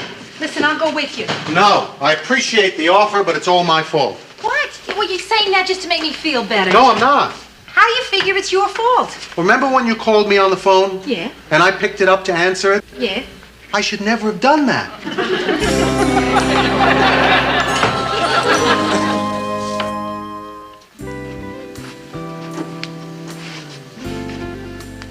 Boy, Brenda, you're the most fantastic girl I know. You really are one great chick. Yeah. Convince me. Why am I so great? Why? Because your toes are great. But what else? What's good about me besides my toes? Well, you're smart. You really help me with my problems. Yeah, except you still haven't passed your CPA exam. I mean, how long can it go on? Every 6 months, you take that test and fail. I know. I've taken that test so many times they gave me a parking space. Look, next time you'll pass the test, I'm sure. Sure I will. I'm really gonna study this time. Well, good. When's the test? Tomorrow morning. Tomorrow morning? Shouldn't you be studying now? Maybe I should, but I'd rather be with you. You really think I'm terrific, don't you? Of course I do. You are terrific. You're weird, Lenny. Would you? I get it myself, but I don't want to walk on these great toes.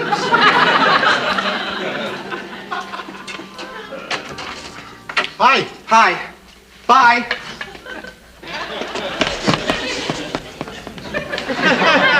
What's wrong with him? He's shy. Oh, Brenda. But he likes me. Lenny likes me. So, Joe, what can I do for you? Well, Brenda, I understand you heard what I said on the phone today, and I want to explain what I meant. Oh, please, Joe. It's okay. I don't need you feeling sorry for me. Hey, I don't feel sorry for you. I feel sorry for me. Huh? Yeah, you know what it is to find out you've hurt somebody you really care about? No. It's nothing personal, Brenda. It's just, well, it's not good for newlyweds to be too near family. Hello? This is Carlton, the doorman, calling. What is it, Carlton? It's about 9E. If you want it, you gotta decide fast. The super's on his way to get a for rent sign painted now, and there's already another couple ready to take it. A couple? But the sign isn't even painted yet. What couple? Sign painter and his wife. And if they don't take it, someone else will. It's gonna go fast. Trust me on this one. Carlton, they're not taking the apartment. Whoever gets it, gets it. Then would they be interested in a 56 Chevy? Has the original tires. No, Carlton. Look, Brenda, I just want you to understand why we're not going to take the apartment. I don't think I want to understand that. But it has nothing to do with how much I like you. Oh, Joe, I know that. You don't have to do a whole number. I don't want to put you through this. Oh, Brenda. Brenda. What? First, I want to give you a big hug.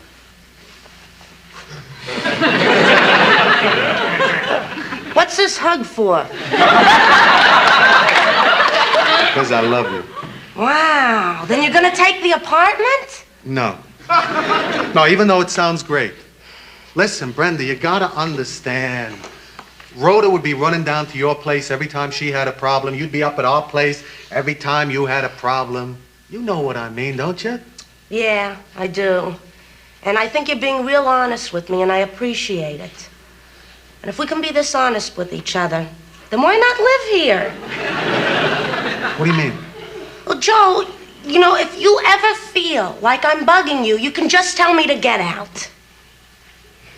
I can be that honest with you? Sure. I'm not that thin-skinned. Okay. Okay? Does that mean okay? Yeah, we're gonna take the apartment. Hey, neighbor! Let me go tell Carlton. Carlton, the doorman. Carlton, we'll take it. Oh, great. I'll give it a wash and fill up the tank with gas for you.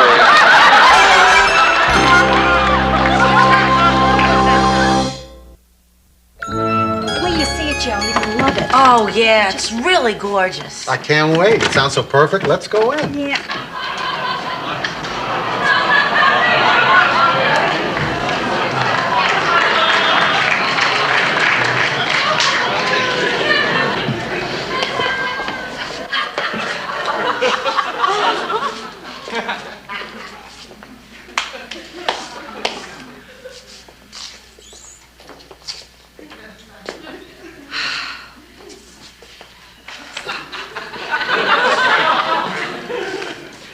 Listen, a few plants should do wonders.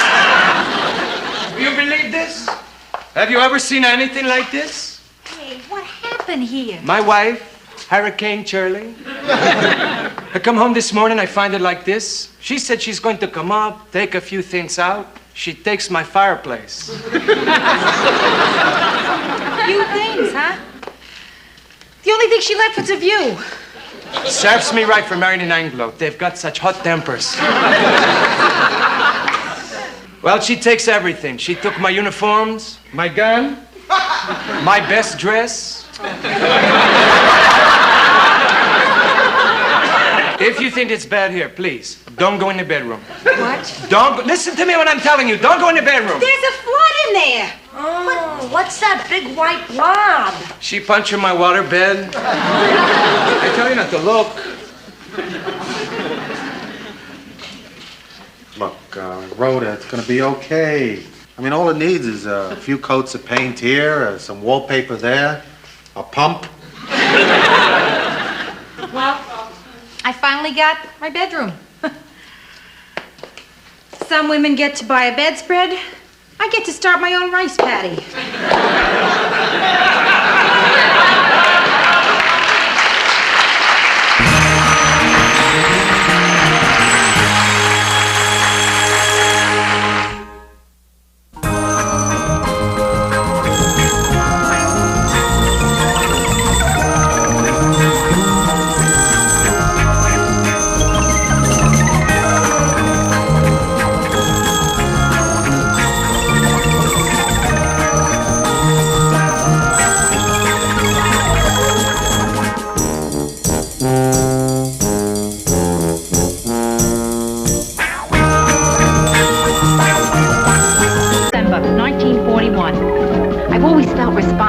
World War II.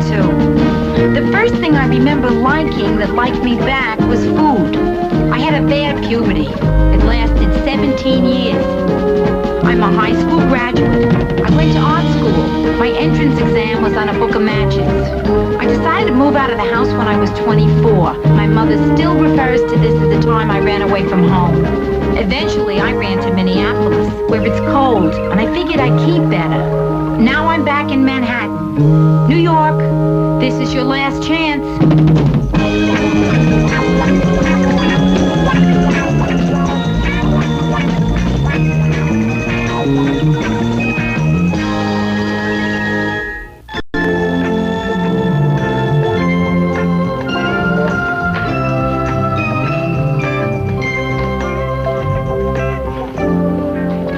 Johnny, you want something else to eat? No, thanks. I'm full. Are you sure?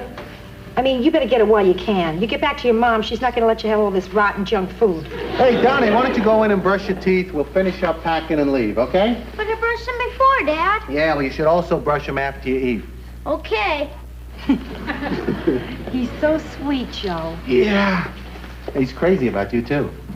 Well, I should hope so. Every morning I wake him up saying, "This is Daddy's new wife. Do you love me?" Same way I wake you, Joe. Listen, you were married 6 years. Did you just want one child? Well, we had Donnie after we were married 5 years. Yeah. And it seems silly to have another kid after we were divorced. I'll brush, Dad. Hey, watch it, Donnie. You're blinding me. Brenda? Yeah. Yeah. Hiya. Hi. I just stopped in to say goodbye to Donnie. Hey, Bren. Listen, we're going to drop him off. So how about if I drop you off at the same time, huh? Oh, yeah, great. Brenda, maybe you'd like to stay and have a second cup of coffee. Oh, no thanks. A second cup of coffee always leads to the hard stuff, like a piece of Danish. But I thought we could talk a little.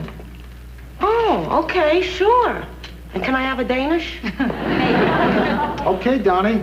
Let's move out. Donnie, so long, darling. Hey, say hi to Mount Everest for me, will you? Bye, Rhoda. Bye, Brenda. See you, Donnie. See ya.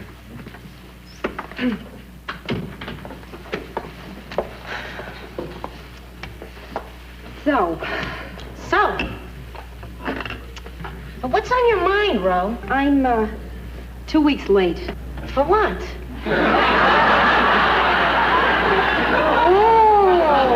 Oh, late. You mean late.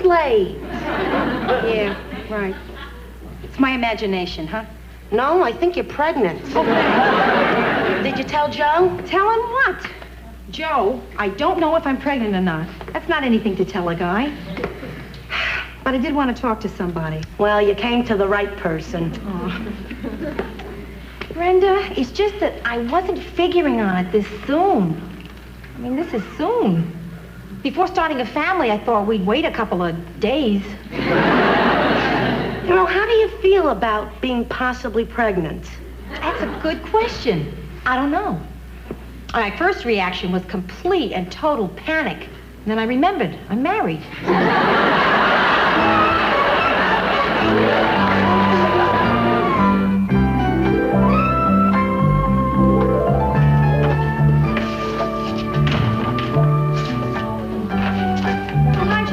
Hiya, May. Any messages? Mm-hmm. Two, they're on your desk. My wife called? Which one? Look, May, to avoid confusion, I have one wife and one ex-wife. So if I want to know if my wife called, I'll say did my wife call. If I want to know if my ex-wife called, I'll say did my ex-wife call, okay? Okay. Neither one called. You want me to order up some lunch, Joe? Oh, no, thanks. No lunch? Nah. Joe, it's very obvious that something is bothering you. Yeah, I guess so. Well, I hope you don't hold it against me if I don't ask you what's wrong. Okay, I will tell you what is wrong. Hold it. This is the very reason I didn't want to get involved. I just stopped smoking. But when I get nervous or involved with people's problems, I can't stop, you know? Then, May, don't smoke. It's too late now. Or remove me if you light my cigarette. Hey, May, you know, I hate to see you start again. Don't worry about it. I can quit anytime. I quit yesterday. I quit today. And I'll probably quit tomorrow. What's bugging you, Joe? Well, you know what it is. You're the bookkeeper. Things are real slow around here, and, well, I'm worried about that bid I submitted, that demolition job on 28th Street. Is that it? Well, I'm so glad you talked to me. I knew I'd cheer you up. Think positive, you'll get the job. But that's what I'm afraid of. I bid too low. I get that job, I'm going to lose my shirt. Why'd you bid so low? Because we need the work. Oh, Joe, I'm sure you've been through rough times like this before, haven't you? Yeah, I guess I have. And I'm sure you didn't think you'd find a solution, right? Hey, that's right. But you did, didn't you? Hey, I sure did. Thanks, May. Of course, you didn't have a new wife to worry about, or a brand new apartment to pay for, or all that furniture. And wait till you get a load of that bill of bills that came in today. Whew. Look, May, hold it. Now, remind me never to tell you my problems. Well, if you don't tell them to me, Joe, who are you going to tell them to? Well, how about my wife? You mean you tell her stuff like this? Sure. Oh, that's terrific. Modern couples telling each other everything, huh? I'll tell you, my husband never told me a thing. Though I wish he had. Because now that he's dead, I'll never know why he left so much money to his secretary.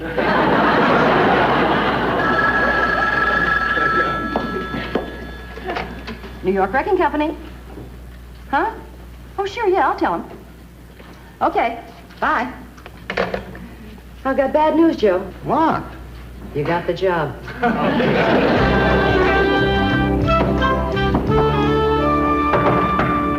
me, Brenda. Oh, just a minute.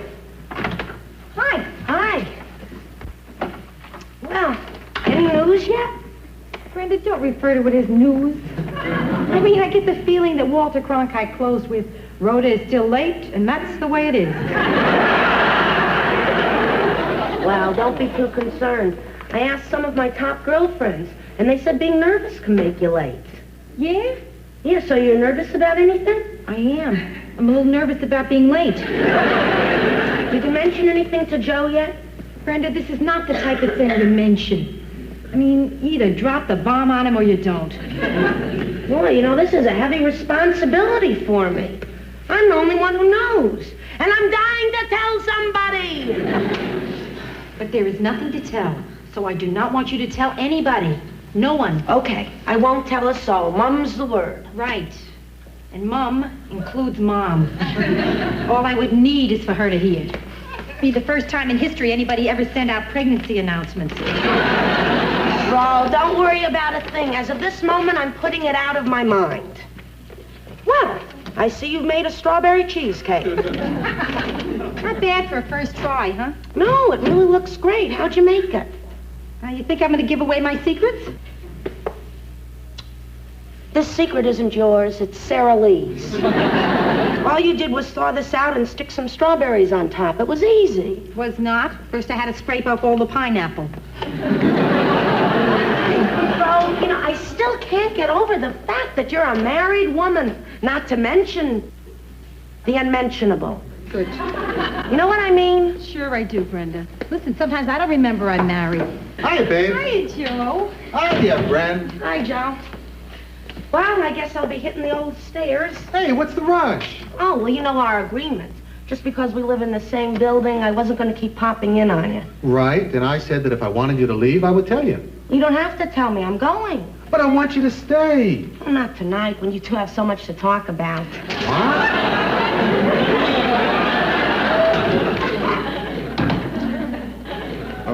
Rhoda? Yeah?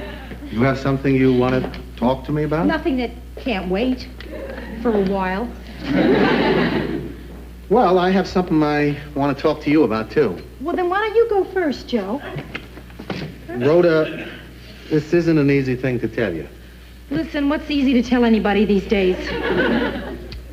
Well, you know, the economy is kind of down, and, well, they're not putting up as many buildings in New York, so they're not knocking down as many. So business is kind of off, and, well, we may have to tighten our belts. Yeah. That's it. So what's your news?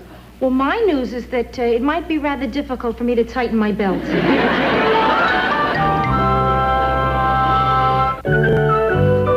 Hi, Joe. Rhoda, good morning. What are you doing up? I was going to let you sleep. No, I don't want you to have breakfast without me before you went to work. Great. What would you like to eat? Nothing. I will have some black coffee, though. Okay. Hey, you know, I think it's great that we haven't been spending a lot of time talking about whether or not you're pregnant. Yeah. Spending a lot of time discussing something that may or may not happen would be ridiculous. I haven't even been thinking about it. I haven't even been thinking about it. At all. Except for now. No. Even now, I'm not thinking about it. Me either.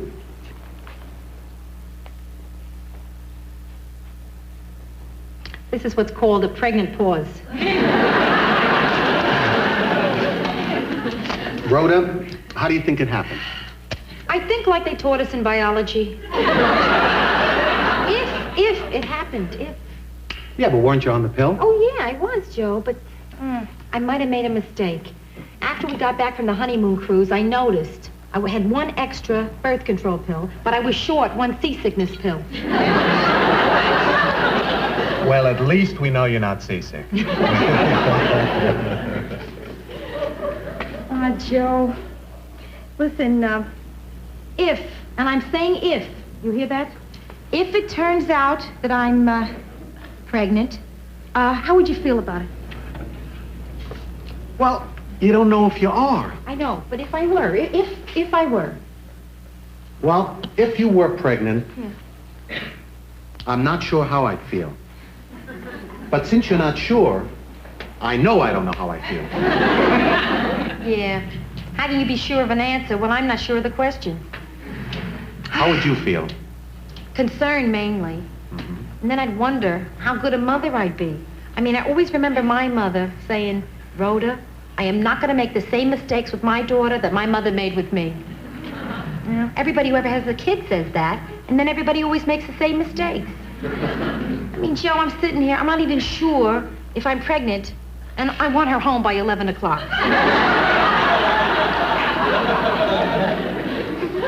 What are you thinking? Nothing. What are you feeling? Well, I guess a little stunned. Yeah. Oh, come on. Let's stop worrying. Okay. Well, I'm not worried, unless you are. Like I said, let's just stop worrying, huh? Don't worry.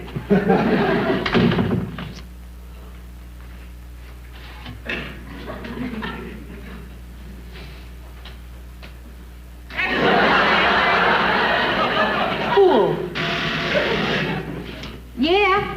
This is Carlton, your doorman. Yeah, what's happening, Carlton? There's a lady on her way up to see you, and she looks suspicious.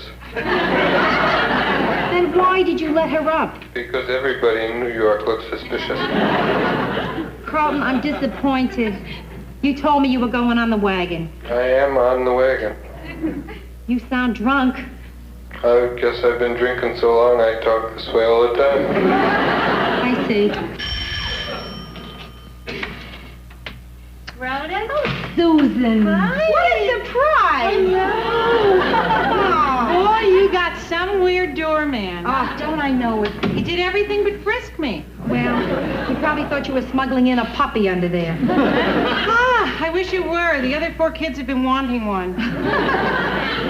Susan, you're looking wonderful. Rhoda. Yes, you are. Listen, I think it's true what they say about pregnant women, having that special glow. That special glow is something that pregnant women made up, so they'd feel better about looking like this. Yeah, I'm okay. Hey, how about a cup of coffee? Oh, I'd love it. You want a piece of cake? Yeah. You're not on a diet, huh? No, I used to do that, but no more. From now on, they eat what I eat. Hey, Rhoda, I brought you a shower present. Oh, Susan, what for? Well, I felt so dumb bringing you diapers for your bridal shower. So I thought I'd get you something good for a new bride. Oh, you didn't have to do that. Go ahead, open it. All right. Rhoda, this is some terrific apartment. Yeah, I know. But, of course, we don't have all the stuff we want yet. What are you waiting for? The economy to get better. This is beautiful. You really like it? Oh, it's 2 pieces. Yeah, it's gorgeous. But, frankly, I might have more use for those diapers than I do for this. Rhoda, how wonderful. I'm always so excited to hear that from somebody else. But I might not be. Even better. Listen, Rhoda, if it happens you need anything in the way of baby stuff, I'll give it to you. Oh. In fact, if it turns out that you're not pregnant, I'll give you a kid. Thanks, Susie. Thanks. Hey, you know something? It's very easy to find out if you are. I have a doctor's appointment this morning. Why don't you come along? I can't do that. I'd need an appointment. Don't worry. He'll take you, because if he doesn't, I pull my business.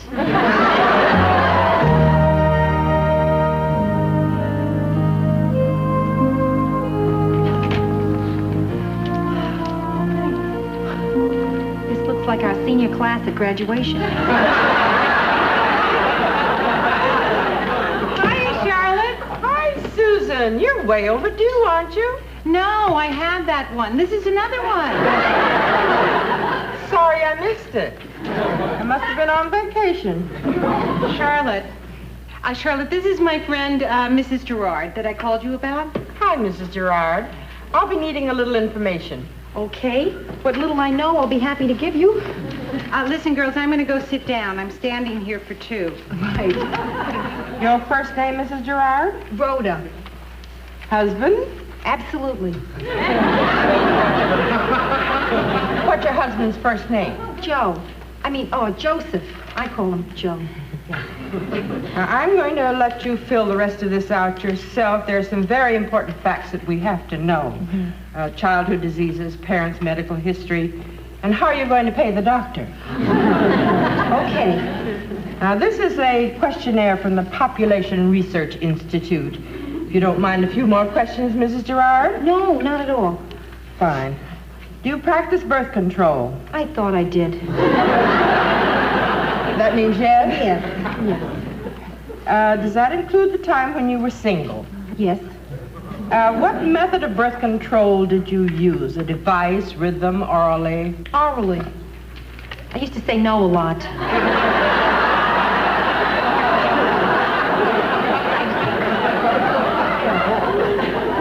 If you discovered that you couldn't have a child, would you be willing to adopt one? Oh, yes, I would. Would you consider adopting a minority child? Yeah, sure. Which minority would you prefer? Jewish. Sorry, I was just joking. I was kidding. I do that when I'm nervous. Any minority is fine. Yeah. Thank you very much. That'll be all. Now, if you'll take that to room 4 and disrobe, the doctor will be with you in just a moment. Okay. Thank you.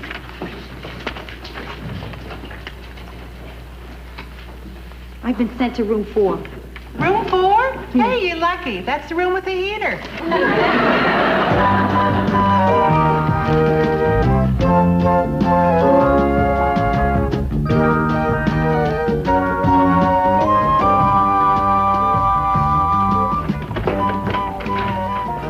Joe! Hey, babe. Hi. What are you doing home at 1 o'clock in the afternoon? Oh, I don't know. I just came home to have a special little lunch with you. That's sweet. Joe, that's so gorgeous. Well, it ought to be. It's page 27 of Bride magazine. I love it. What if I didn't come home? Oh, well, I was going to give you 10 more minutes, and then I was going to invite Carlton up for a glass of wine. For Carlton, you wouldn't need a glass. So, would you like to eat? Yeah, Joe, are you in a big hurry? Oh, no, I got lots of time. Oh, good. Why don't we sip a glass of wine first? That's a great idea. Oh, boy, this feels funny. What? Oh, pouring wine for a beautiful woman on a weekday at 1 o'clock in the afternoon. It's like we're having an affair. Yeah, it's terrific, huh? And we don't have to worry about my husband walking in on us.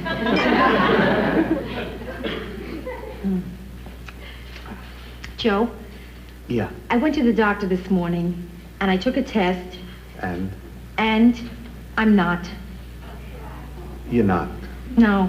15 years I'm out of school. I'm still flunking tests. Rhoda, you're not, disappointed? In a way, yeah. But I'm also relieved. I mean, I have nothing against having a baby, but I think it's something we should plan for, Joe. Yeah. You know? I mean, that way, when it arrives, it's something that we really want, rather than something we got. Sure. No, I agree. That's funny, disappointed and relieved. Yeah. Those two things happen together a lot. You know, there should be a special word for it. Yeah. How about disrelieved? Disrelieved, that's fine. Yeah, it's like the time I tried out for cheerleaders. I was disappointed I didn't make it, but relieved I didn't have to wear one of those short little skirts. Oh, by the way, I got some news for you, too. Yeah? Yeah, you remember that bid that I told you about? Yeah. We got the job. Oh, no, Joe. Well, you can't lose them all. In the meanwhile, let's forget about all the money it's going to cost me and have a nice lunch, huh? Okay, I'm for that. Oh, Joe, that's beautiful. Yeah, pastrami, pickled herring, sour cream, tongue, cheese, shrimp. Yeah, I got you all the things that I thought you would like if you were pregnant. We're in luck. Those are all the things I like when I'm not pregnant.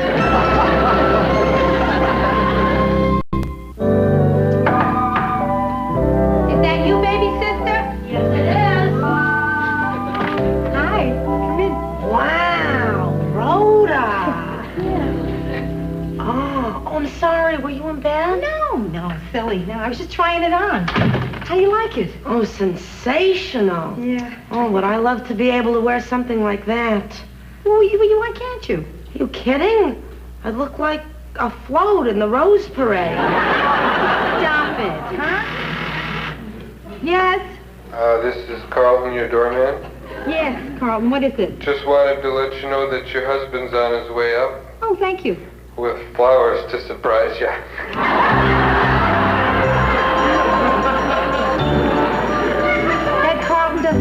a bone in his body.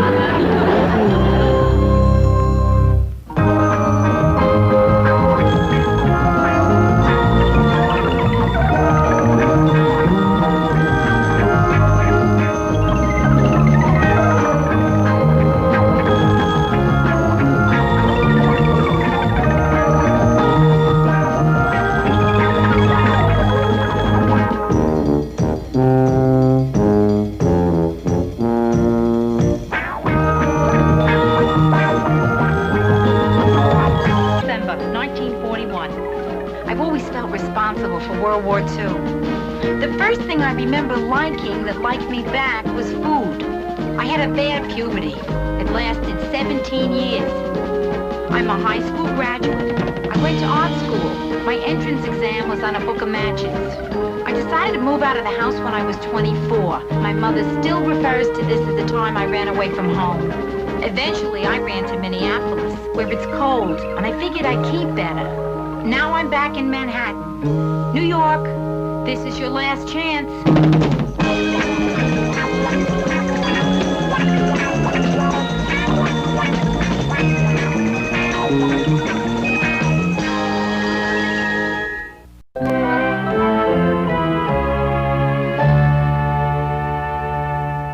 Look, I hope you don't mind my coming over so early. Oh, no. Listen, I had to be up anyway. The delivery men are coming. Hey, you want some breakfast? Just coffee. Okay. Hey, is your new couch coming today? Yeah, the store called this morning, woke me up to tell me exactly what time they would be here. What time did they say? Precisely between 8 a.m. and 5 p.m.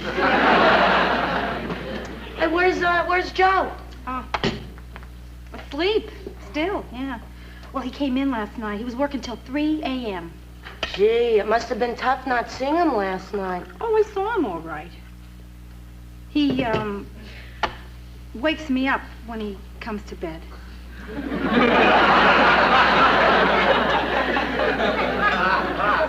Every night? Yeah. Wow.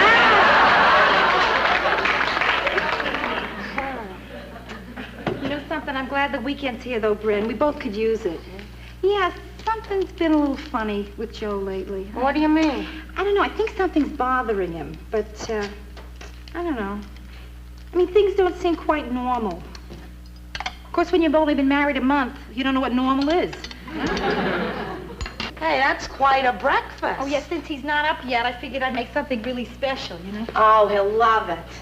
No, he won't. It's for me. Hey, Ro, while you're sitting here waiting for your couch, could I ask you a favor? Anything. Well, I have this blind date tonight, you see. The bank manager arranged it with his son, and I think the son must really like me. Wait, blind date? How do you know if you've never seen him? Well, his father had me work the drive-up window all week, and this one guy kept zooming past. So? He didn't have a car. Terrible. Ro, could you and Joe double date with me tonight? Tonight? Yeah, you know, give me some insurance. Well, I don't know. I'll ask Joe, and then I'll call you later, okay? Great. Look, if I'm not home, I'll be out buying a dress. Oh, yeah? Listen, Brenda, where are you doing your shopping these days? Oh, same place, the one that has a great selection in my size. Noblesse obese.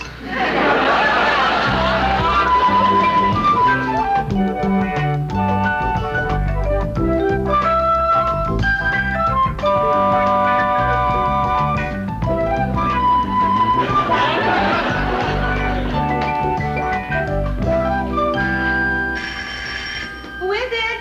The delivery man with the couch. Right, good. Oh, take it easy. Please watch the back here, huh? Ah. Oh, it's beautiful. What do you want, honey?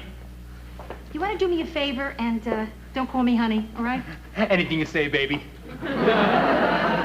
I'll talk to you. Okay, now listen, would you guys just bear with me and we can work here for just a minute, because I'm not sure suddenly where I want it. Hey, lady, didn't you know where you wanted it before we got here? Well, yeah, sure, but now that I see it, it's much bigger than it was in the store. It's also heavier than it was in the store. Look, we got a policy that we never break. Once we put it down, it's down. Then hold it. Hey, Hey, wait. The second policy is, when ladies start looking through magazines, we put it down. Hey, wait. Would you like a cup of coffee? Sure. Yeah, good. Why don't you two sit down? Huh? Hey, it's really nice of you to let us sit down like this. Oh, yeah? Why? Because our clothes are all greasy. Don't worry, it's just a little joke I have. It's very funny, too. Listen, why don't we just sit here, relax, have our coffee, and decide where my couch would look best? Maybe we'll move it, maybe we won't. Just, I want you to just relax. Hey, this is great. Not too many people appreciate how hard we work. You know, the funniest thing just happened. You went to put your hand on your own knee and it wound up on mine. And you don't even know it. Do you?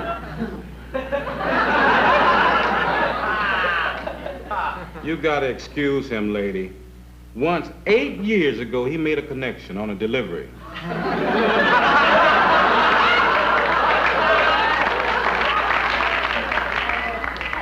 So now every time he brings something in, he thinks lightning's gonna strike again. You got a spoon? Yeah, sure. Spoon for you, lightning rod for your buddy. Hey, I believe in the direct approach. Okay. But you know what I'd like instead of coffee?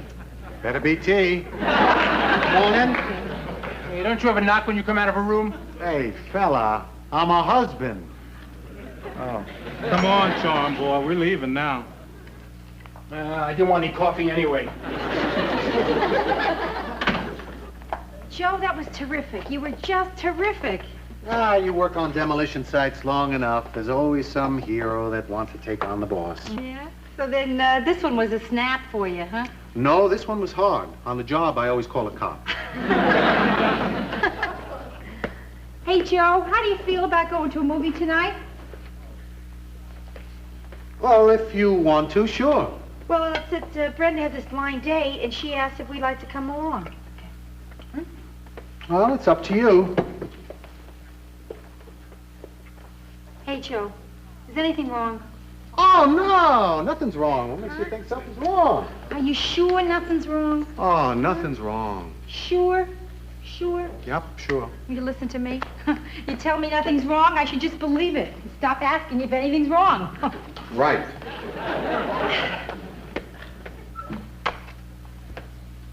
I don't think I can stop asking you. Why? Because you're saying nothing's wrong the same way Chad Everett tells a patient nothing's wrong.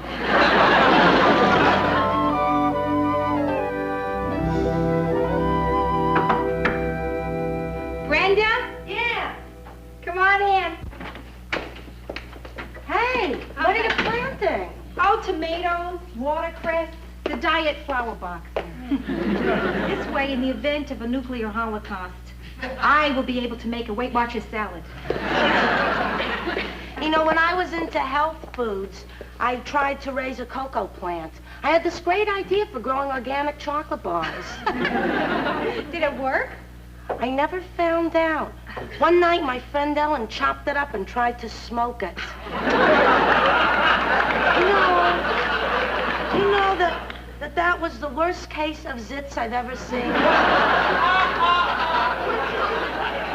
Oh, Ro, your couch is gorgeous. Yeah, it is. Why don't you try it out?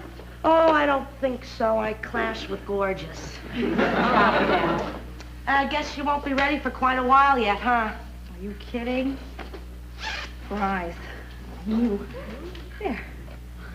That's the single most depressing sight I've ever seen. You don't know what I've been through.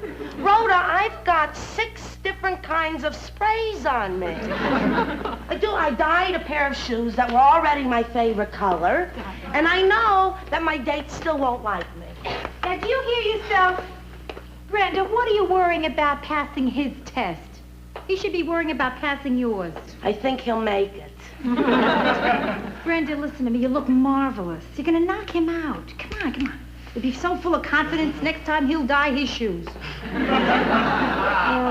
Gee, you know, Neil's going to be here any minute. Where's Joe? Just relax, okay? Joe? Yeah? What is your expected departure time? It's getting a little late. Hey, I'll hurry. It's okay, I'll be there.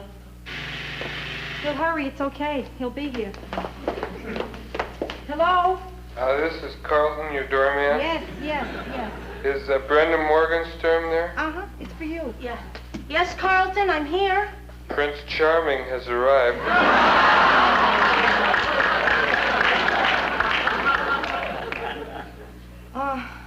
Shortest Prince Charming I ever Now, you got a saw. saw. Where do you want him? Where you are now or your own place? Could you tell him to... Hey, I'm not a messenger. You tell him. No, Carlton, I don't want to... Hello? Hello? Neil? Uh-huh, how are you? Fine, and you? Fine. Good. I'm going to my apartment now, 2B. Perhaps you can meet me there. Okay. Something tells me it's not going to be sensational. Brenda, we'll be right down, okay? Yeah. Joe, you almost ready? Almost. Hey, would you rather not go? Oh, no, I'll go. You wanted to go, so we'll go. No, listen. What if I go? Just me by myself. I mean, it's no big deal. It's a movie. I'll be home very early. You think that would be... Okay. Okay. I'm gonna go, and then I'll come back. Nothing to it. Right. Oh, Joe, but What? this is ridiculous. I'm making such a big deal out of this. I'm embarrassing myself here. I'm gonna just go, okay? Okay. Because I said I would with Brenda. This is best, because then you don't have to do what you do. Oh. Excuse me. Okay. See you later, darling. Bye. Joe, at the risk of really messing up our marriage, do you mind if I stay home?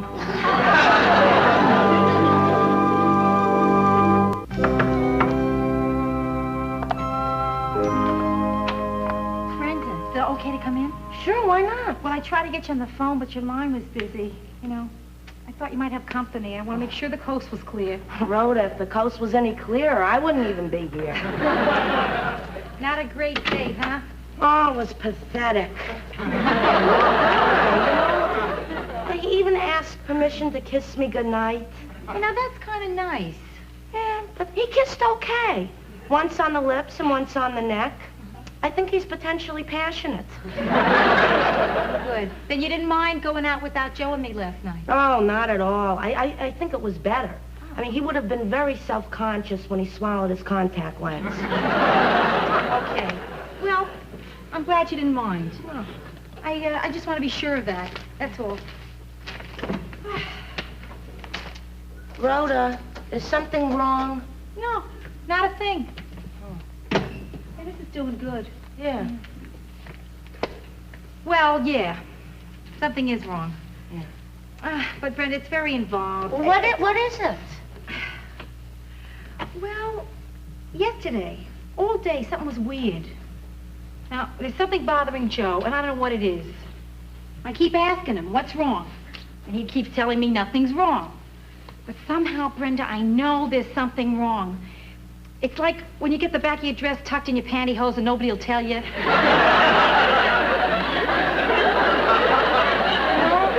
Maybe you're making something out of nothing. No. Last night, for the first time since we've been married, when we went to sleep, we went to sleep. Oh. Yeah. I don't know, Brenda. I don't know what to do. Look, Ro, I've never been married, and I might be all wrong, but you know what the smartest thing I ever heard anybody say was? What? It was Pop who said it. He said, marriage is like Pepto-Bismol. Sometimes, if you don't shake it up enough, it doesn't work right.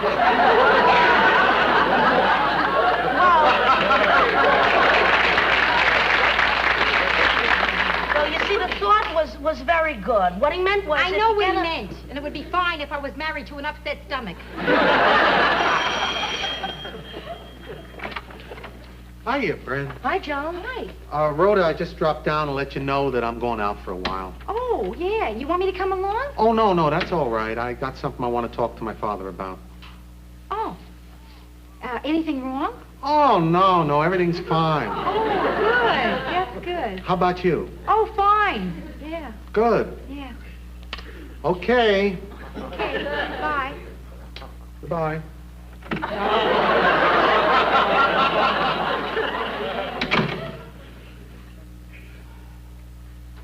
This is not a good sign. Oh, I don't know. What do you mean? He's going home to his father. I don't know. That's kind of sweet. I mean, a guy like Joe going to his father for some answers? You're right. It is sweet. What am I worrying about? He's just getting some advice from his father. A man who's been divorced twice. Who's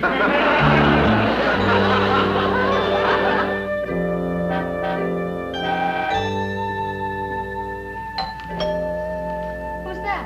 I don't know. I don't expect anyone.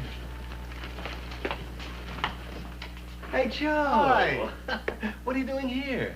Well, I was really bugged about something, and I wanted to talk to you about it because it's just driving me crazy, and I got to get it off my chest, but I can come back some other time.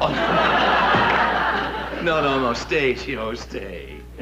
Rachel, I'd like you to meet, this is, Joe Gerard. Hey, same last name. Yeah, well, you see, Joe's, he's my son. Oh. Hey, look, I hope I'm not interrupting anything. No. here. Oh, no. Sit down.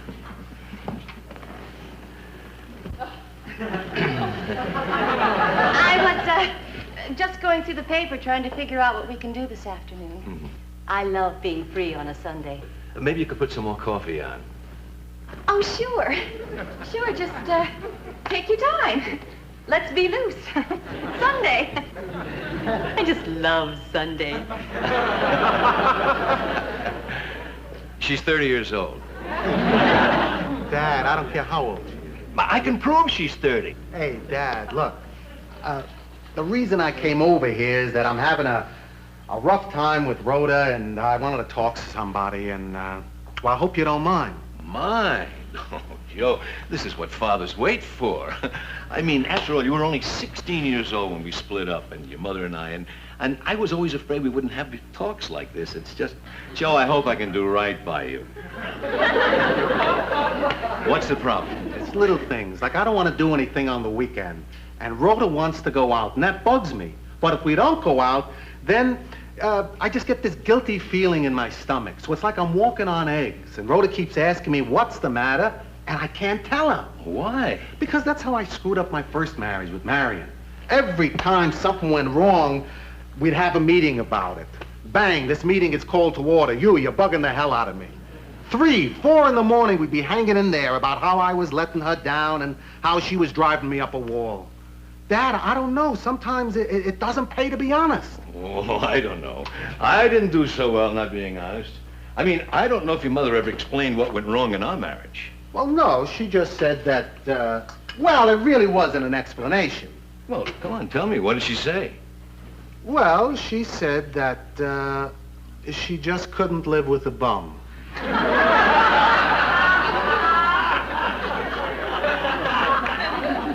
Well, yeah, that was it. Well, anyway, at least my marriage to Marion taught me something. You can really louse things up by talking about everything that bugs you. Now, look, Joe, just because it didn't work with Marion doesn't mean that you shouldn't be honest with Rhoda. I know. I just don't know anymore. Now, look, Joe, didn't you always say that Rhoda was the best thing that ever happened to you? Right. Well, then here's my advice. Fight to make the marriage work. I mean, tell her everything. Otherwise, you're going to end up like me. And believe me, what I've got isn't great. It's very good.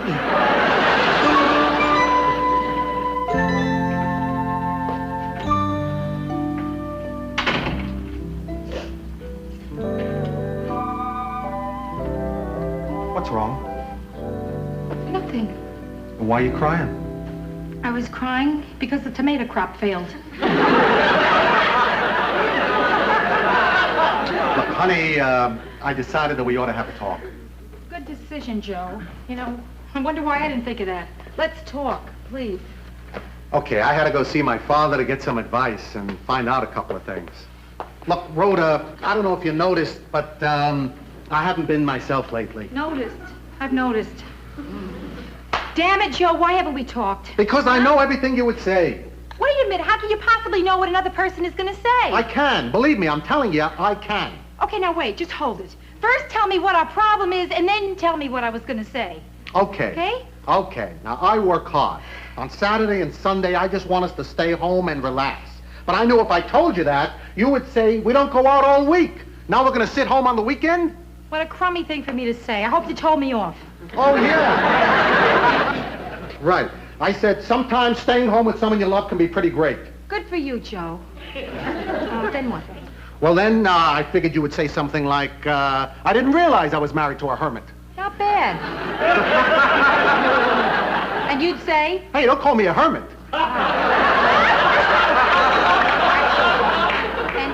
And then what? Then we'd have a tremendous argument and I'd storm out of the house. The one place I wanted to be all weekend. Joe, I'm sorry for laughing, but what? You have an entire argument by yourself and you still lose.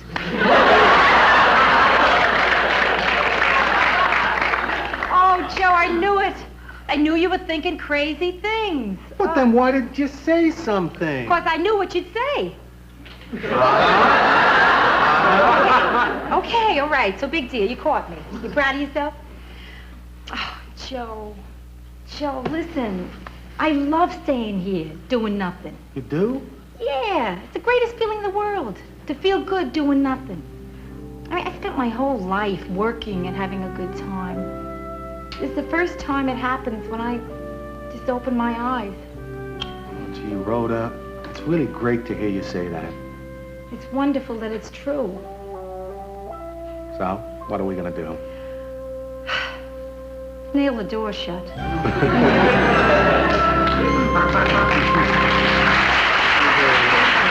One thing more, honey, as long as we're being perfectly honest. I can't tell you how much I hate this couch.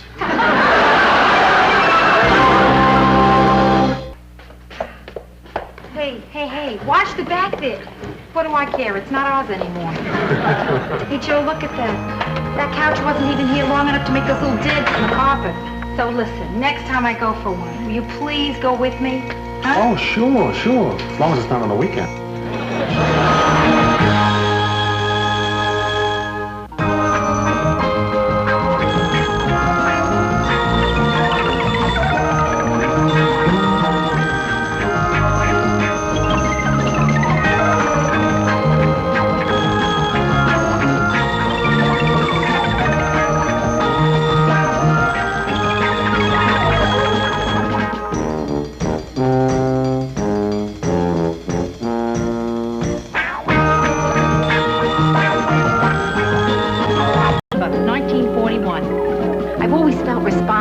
World War II. The first thing I remember liking that liked me back was food. I had a bad puberty. It lasted 17 years. I'm a high school graduate. I went to art school. My entrance exam was on a book of matches. I decided to move out of the house when I was 24. My mother still refers to this as the time I ran away from home. Eventually, I ran to Minneapolis, where it's cold, and I figured I'd keep better. Now I'm back in Manhattan. New York, this is your last chance.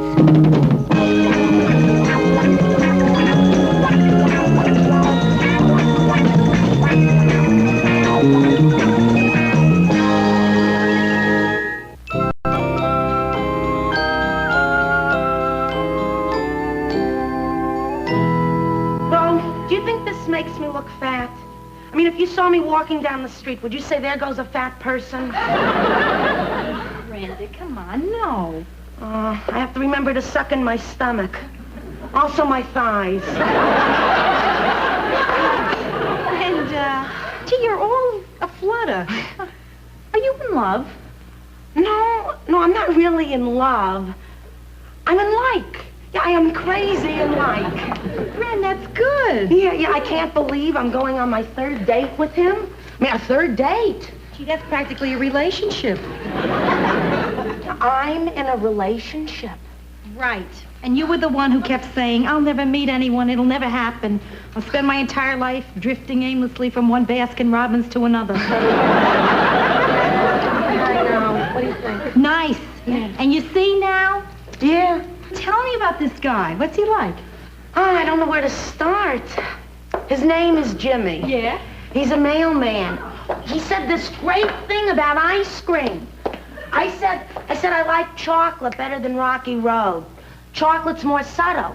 And he said, I know. Rocky Road always seems like it's trying too hard. Isn't that a wonderful thing to say? It is. It's wonderful. It's a wonderful thing to say. Yeah, it is. It's wonderful. He sounds terrific. Oh, he is.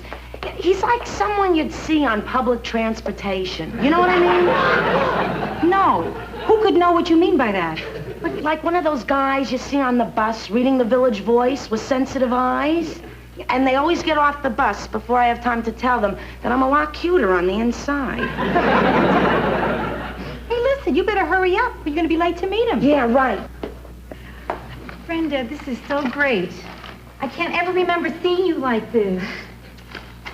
So where are you going to meet him? At the bus terminal. What? Well, it's convenient. The bus terminal is a very good place to leave for New Jersey from. New Jersey? What's there to do in New Jersey, except go to New York? We do a lot of things. We drive around, walk around, fool around. So he lives in New Jersey, huh? No, he lives in Brooklyn. But Jimmy says New Jersey's a lot quieter, and he likes to travel. Maybe a hat would help. Do you have a hat? Yeah, sure, in the closet, friend. Listen, someone who likes to travel has Paris as the main goal. Or London. Never Newark. Oh, listen, Rhoda, what difference does it make where we go? When you only see a guy once a week, where doesn't matter much. Wait a minute, Brenda. Why, do you just see this guy only once a week? Oh, well, he's only free Thursday nights. I look like a fruit fly. Well, gee, I can't wait to see you tomorrow and hear about this date. Oh, well, what are you doing at 11 o'clock tonight? Laundry. Why? Oh, well, I'll be home by then, and I can tell you all about it. At 11? Why so early? Well, Jimmy says he has to get home by 11 to walk his dog. Wait a minute. Why can't you go with Jimmy to walk his dog? Oh, well, it's dark out, and he's afraid I'll be attacked.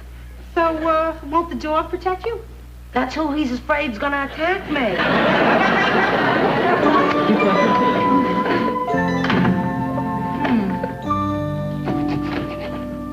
Hiya, Joe. Oh, hiya, man. Anything wrong? Yeah. What is it? Well, it's not going to be easy, but I guess I got to tell you. No, you don't. Yes, I do. Rhoda, I'm selling my car.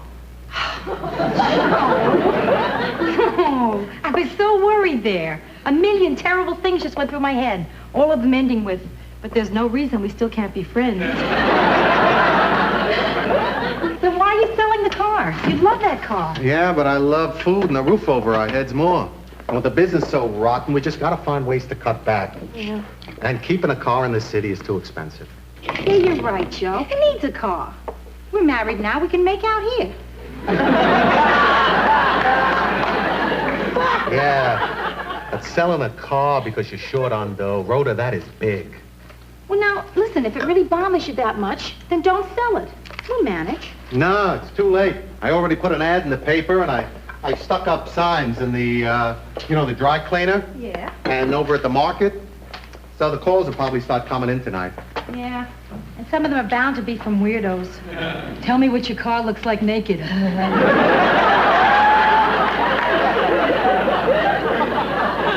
I'll tell you, you almost made me feel better about selling the car. Okay, Joe. Good. Now, listen, are we okay on the car thing now? Because I got a thing, too. But you were there first, so I don't want to go into my stuff until we know that you're completely finished. What's wrong? Brenda's going with a married guy and doesn't know it. What makes you think so? Okay. He only takes her to New Jersey, where the friends of the wife won't see them together. He's busy every night but Thursday.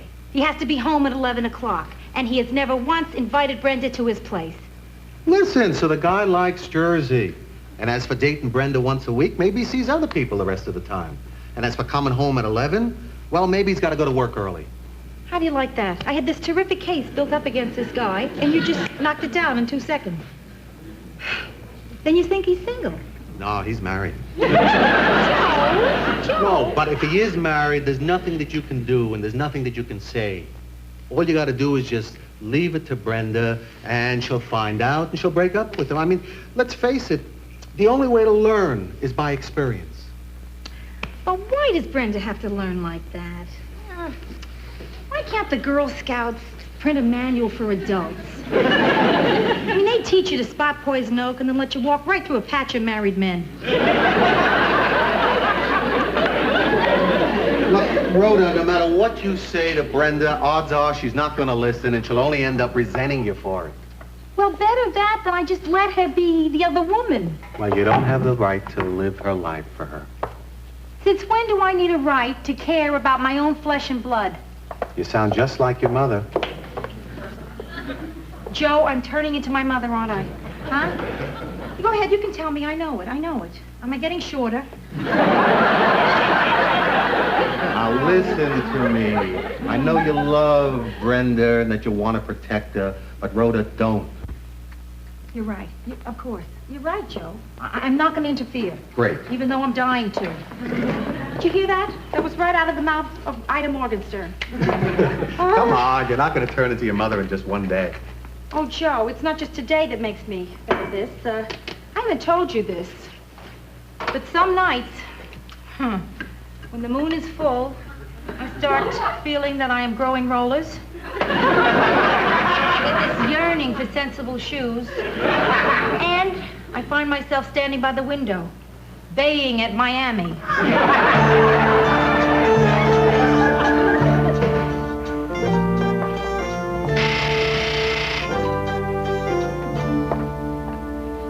Yeah. Oh, thank goodness there's someone down there. Who is this? Carlton, this is Rhoda. Oh, good. This is Carlton. Yes? Listen, could you put my uniform in the dryer? It's in the middle washer. You set the dryer on air fluff. I don't want my epaulets to shrink. If you need any more instructions, just give me a buzz. Sounds like you got one going already.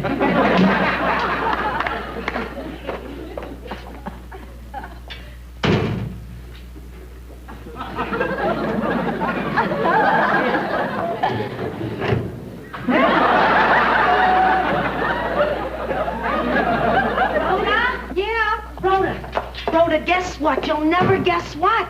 What? Try to guess. You'll never guess, but try. Here's a hint. It's the last thing in the world you'll ever guess. We're the washing machines and they're the people. Rhoda, Jimmy asked me to go away for the weekend with him. You're kidding. No, he just turned to me and said, let's go to Vermont next weekend. Vermont? I even love how the word sounds. Like one of those thoughts you close a letter with. Write soon. Tell me what's happening. Vermont, Brenda. I mean, he's free to get away for an entire weekend? Yeah. I mean, not just Thursday night and not just to New Jersey. Apparently he has no one he has to check with. Maybe he really has a dog. Brenda, you're telling me that he has invited you for a regular weekend? Yeah, just a regular weekend. The kind that if Mom knew about it, she'd have both his arms broken? Right. Congratulations. Brenda, I can't tell you how relieved I am. There's only one drawback, though. Yeah? He has to stay with the guys in his union. Oh.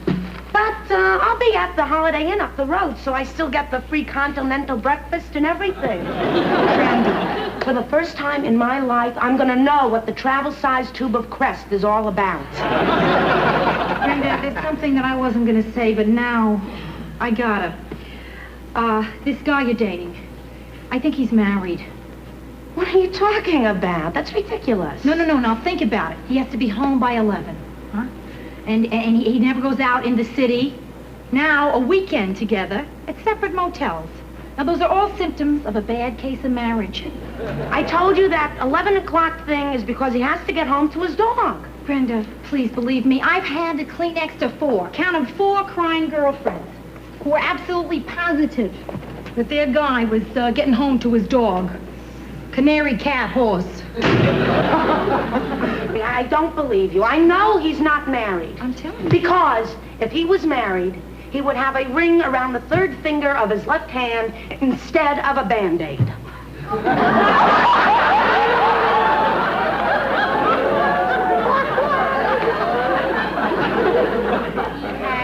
A Band-Aid right here around his finger because he cut himself. Yes.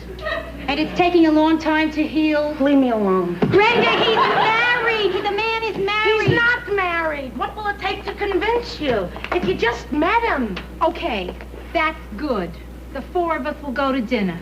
And not on a Thursday. Okay.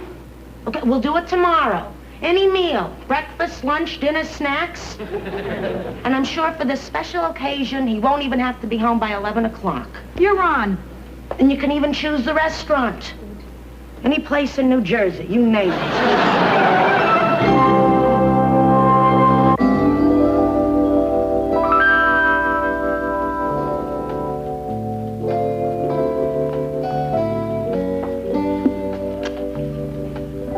Just drank all 4 waters.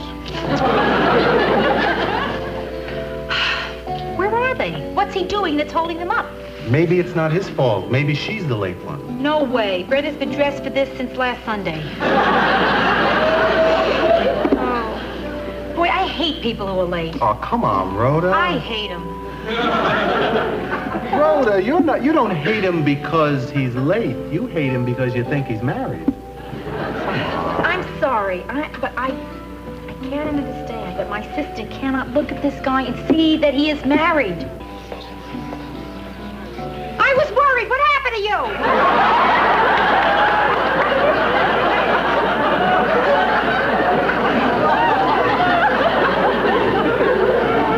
Why did I just yell across a restaurant? My mother. Hi, Ro. Joe. Hi, Bren. Hi, Brenda. So, we couldn't make it, huh? He didn't show up. Well, listen, don't worry. Come on. What do you mean he couldn't make it? He's right here. Where? Oh, yeah. I see him. Here he comes. How'd you know that was him? Who could miss him? That man is not only married, he's a fugitive. You know what I said about being charming tonight?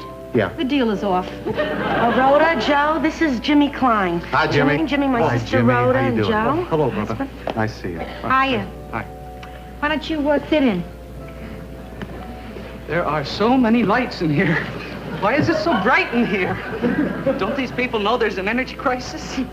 Lights. It's like King Solomon's mines in here. Sorry we're late, but I guess it's my fault. Oh, no, it's not your fault that you couldn't stop home and you had to change your clothes at that gas station. What? Why couldn't you change your clothes at home, Jim? I mean, going to a gas miss. station.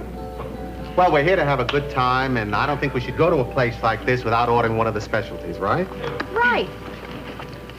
Would you help us here and tell me about some of the cute drinks that you have? Hey, I just take your drink order. I don't do small talk. Hey, you don't have to be so uptight. Come on. I'm sorry, but did you ever have to work in a grass skirt? I see your point. Guys think they gotta make jokes. Your grass is dead. Want to get mowed? No jokes, I promise. I'll have the Valley Highball. I'll have the Mount Fujiyama. I'll have a diet Fujiyama. And I'll have the same as Rhoda. Must be terrific being a single guy in New York today. Tell me what you single guys do. Nothing. Nothing? He doesn't mean nothing. He means nothing special. Nothing out of the ordinary. Nothing wrong. Hey, how about that traffic coming over here, huh? Oh, yeah, really, I'm not kidding. I know what you mean. You know, that's why I'm trying to get rid of my car. Oh, well, hey, I might be interested in buying a car. Oh, yeah? Yeah, well, right now I have a 59 DeSoto station wagon. It's unusual, you know, for a single man to drive a station wagon. I mean, it's your classic family car. A surfer would drive a station wagon. A surfer would drive a station wagon. Uh-huh. Pretty hard to hang 10 in the East River, Brent. What kind of car are you selling? Oh, 73 Cougar. Fabulous car. I never actually driven a Cougar, but it is one of my favorite animals. Oh, here they are. Oh, that's a nice one. That's the Fujiyama. A diet Fujiyama, right? Okay. No, I'd like to propose a toast here. What are we toasting? I don't know, but make it fast. I got some lava on my wrist. To, truth. That's really crummy, Rhoda. Oh, Jimmy, how did you happen to cut yourself on your, you should pardon the expression, ring finger? Rhoda. You're right. Joe, you're dead right. Jimmy, I'm sorry. I've been sniping at you. There's no excuse for it. Except I think that you're married. Oh, hey, no need to apologize. Well, I think there is. I'm sorry. That I think you are married. Oh, Jimmy, are you married?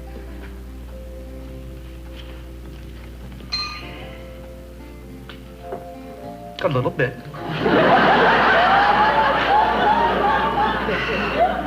Sort of.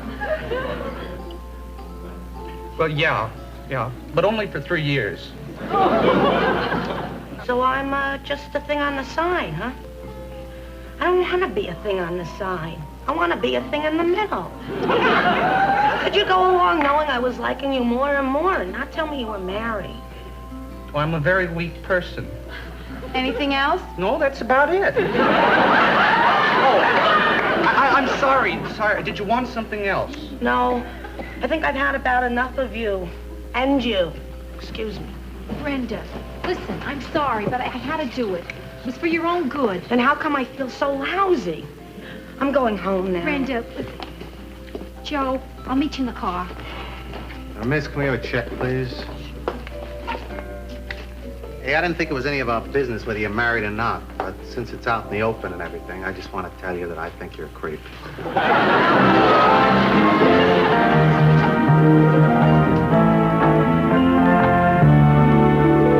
Let me get this straight. You want me to forgive you for butting into my life? That's it. For me to do that, you have to promise never to do that again. I can't do that. Not and mean it. Okay. I have a counter offer. Good. You have to promise to try to never do it again. I can't. Brenda, I just tried not to. How can I not butt into your life if I see something that may be gonna hurt you? Don't worry. Look how long it took me to find someone to hurt me this time. Brenda, I could have kept my mouth shut if only I didn't see that Band-Aid. Listen, I guess I kind of knew all along that he had to be at least semi-married. I figured. Yeah, there's just some things people don't want to believe. Like that time you told me how babies were made and I didn't talk to you for a week. Listen, I felt the same way when I found out. Now it doesn't bother me so much. Come on. We both know I'm going to forgive you. We both know you're going to get forgiven here. That's no secret. Oh, Brenda, you're going to get over this. 3 weeks maximum. Yeah, listen, it wasn't a total loss. Now I can write a book on where it's at in Jersey.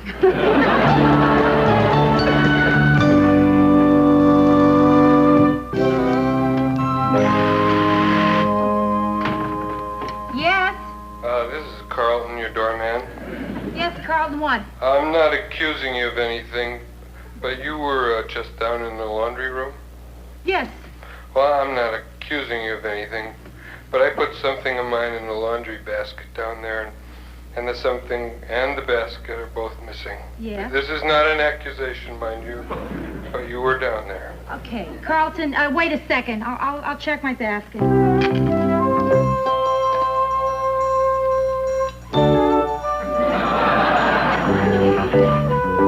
Could you describe the article you're missing? Half empty. You got it.